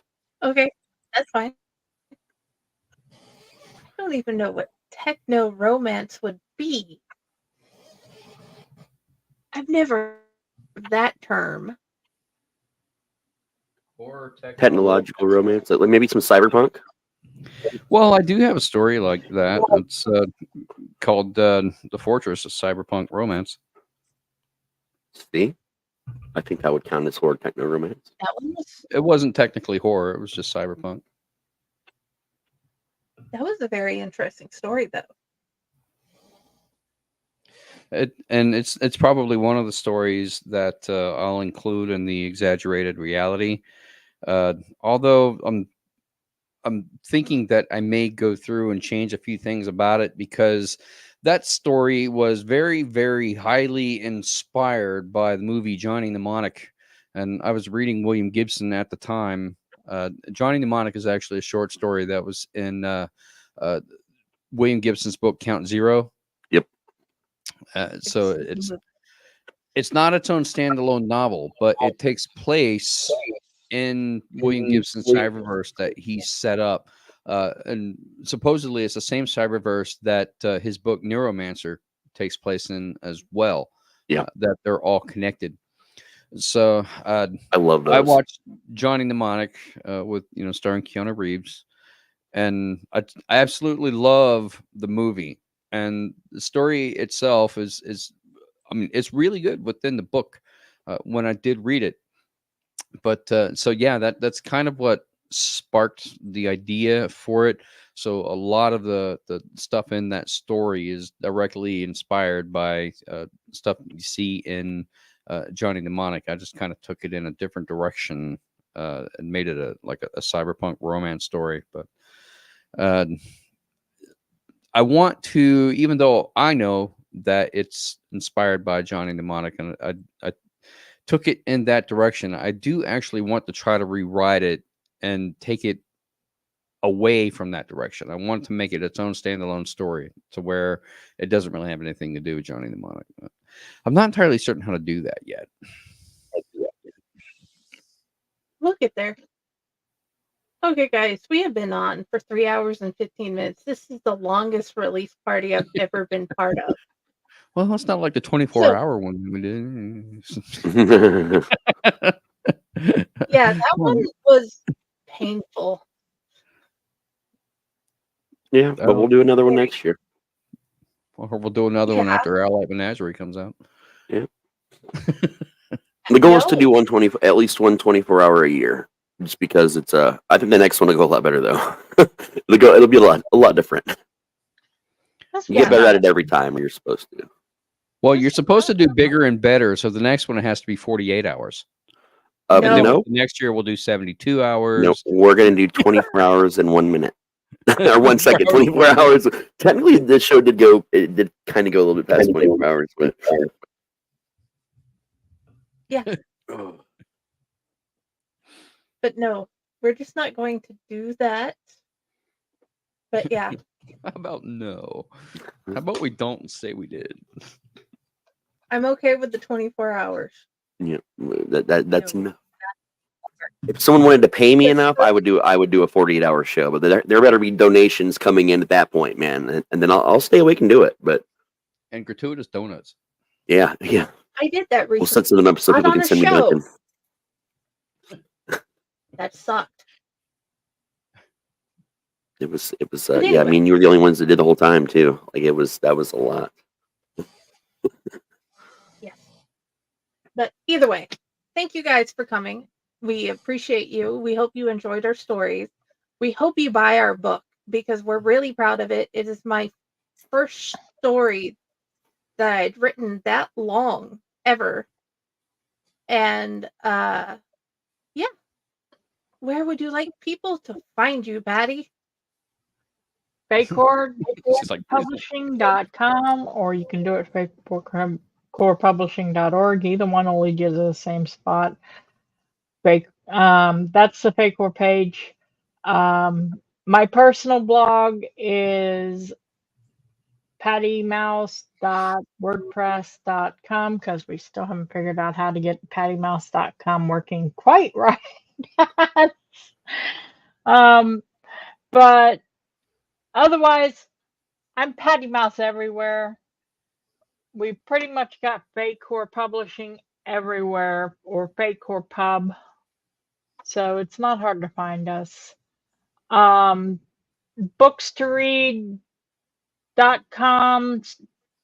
Their reading list is Fae Corps LLC to see the whole catalog. And most of the writers that have more than one books get their own little reading list with their own name. All three of the ones on here have it, because all three of the ones on here have been in at least more than one book. So, I'm easy to find. What about you, Ron?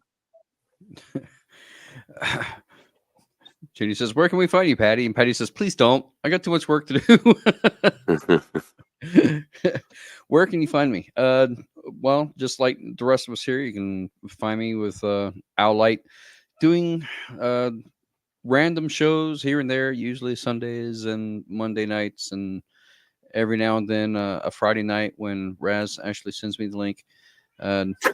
You know, I don't control links for that show.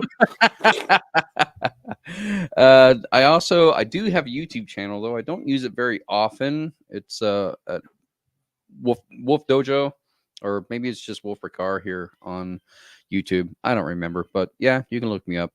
I'm mostly on TikTok, where I make martial arts related content. I am a professional martial artist outside of all of the writing and the podcasting and all of that.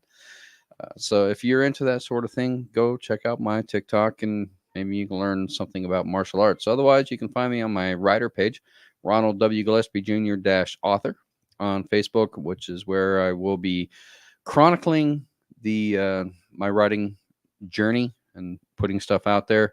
And admittedly, I've been a little bit lackluster about doing that lately, but I should be making a few posts here within the next day or two as I continue writing on my novel, which I hope will be out around next February. So, again, that's the last entry of Grant Gilson, or The Secret of the Ooze. And I'm liking where it's going, and I really hope people like it.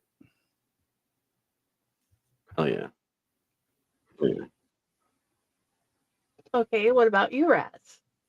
You can find me at raztslasher.com. You can type my name into social media. You'll find me just about everywhere, and you will be speaking to the best Raz Slasher cosplayer in the world, which is Jenny. She handles a lot of that for me because I call her Saint Friday. She's amazing. You can find me here on the Allied Network. You can find me at Hell's Dungeon. Lots of places, man. But most importantly, you can find me in your mom's house tomorrow morning. I'm there for the pancakes. And thank you again for my theme song. I still dance with that every time. Yes, he is our video wizard, and he is epic and awesome. You can find me on Raz's page. You can find me on Del and Carrie's page. You can find me on Jason's page. You can find me on Amina's page. You can find me on Patty's page, and Serena's, and mine, and Fae Corps, and Elliott, and I just like to pretend I'm everybody. It seems to be working so far. Nobody's figured it out yet. Yeah. But you do it so much better than I do. Well, careful what you say, or I'll just have you do all of my stuff too. In fact, hell, you can even write the stories for me if you want. Just you write the stories, you make the admin of your page, I'll post all the stuff. Either way, come type message in the Elliott page, Fae Corps, whatever. I'll talk to you. Please read our stories. Worked really hard on them, and we're proud of them all. And I'm really grateful to get to be part of Fae Corps and Elliott. The last 4 years have been just getting better and better. And I'd like to thank them for that. And my amazing, awesome husband. So have a great night. Thank you for being here. Bye. Good night, everybody. Yeah. Happy trails to you.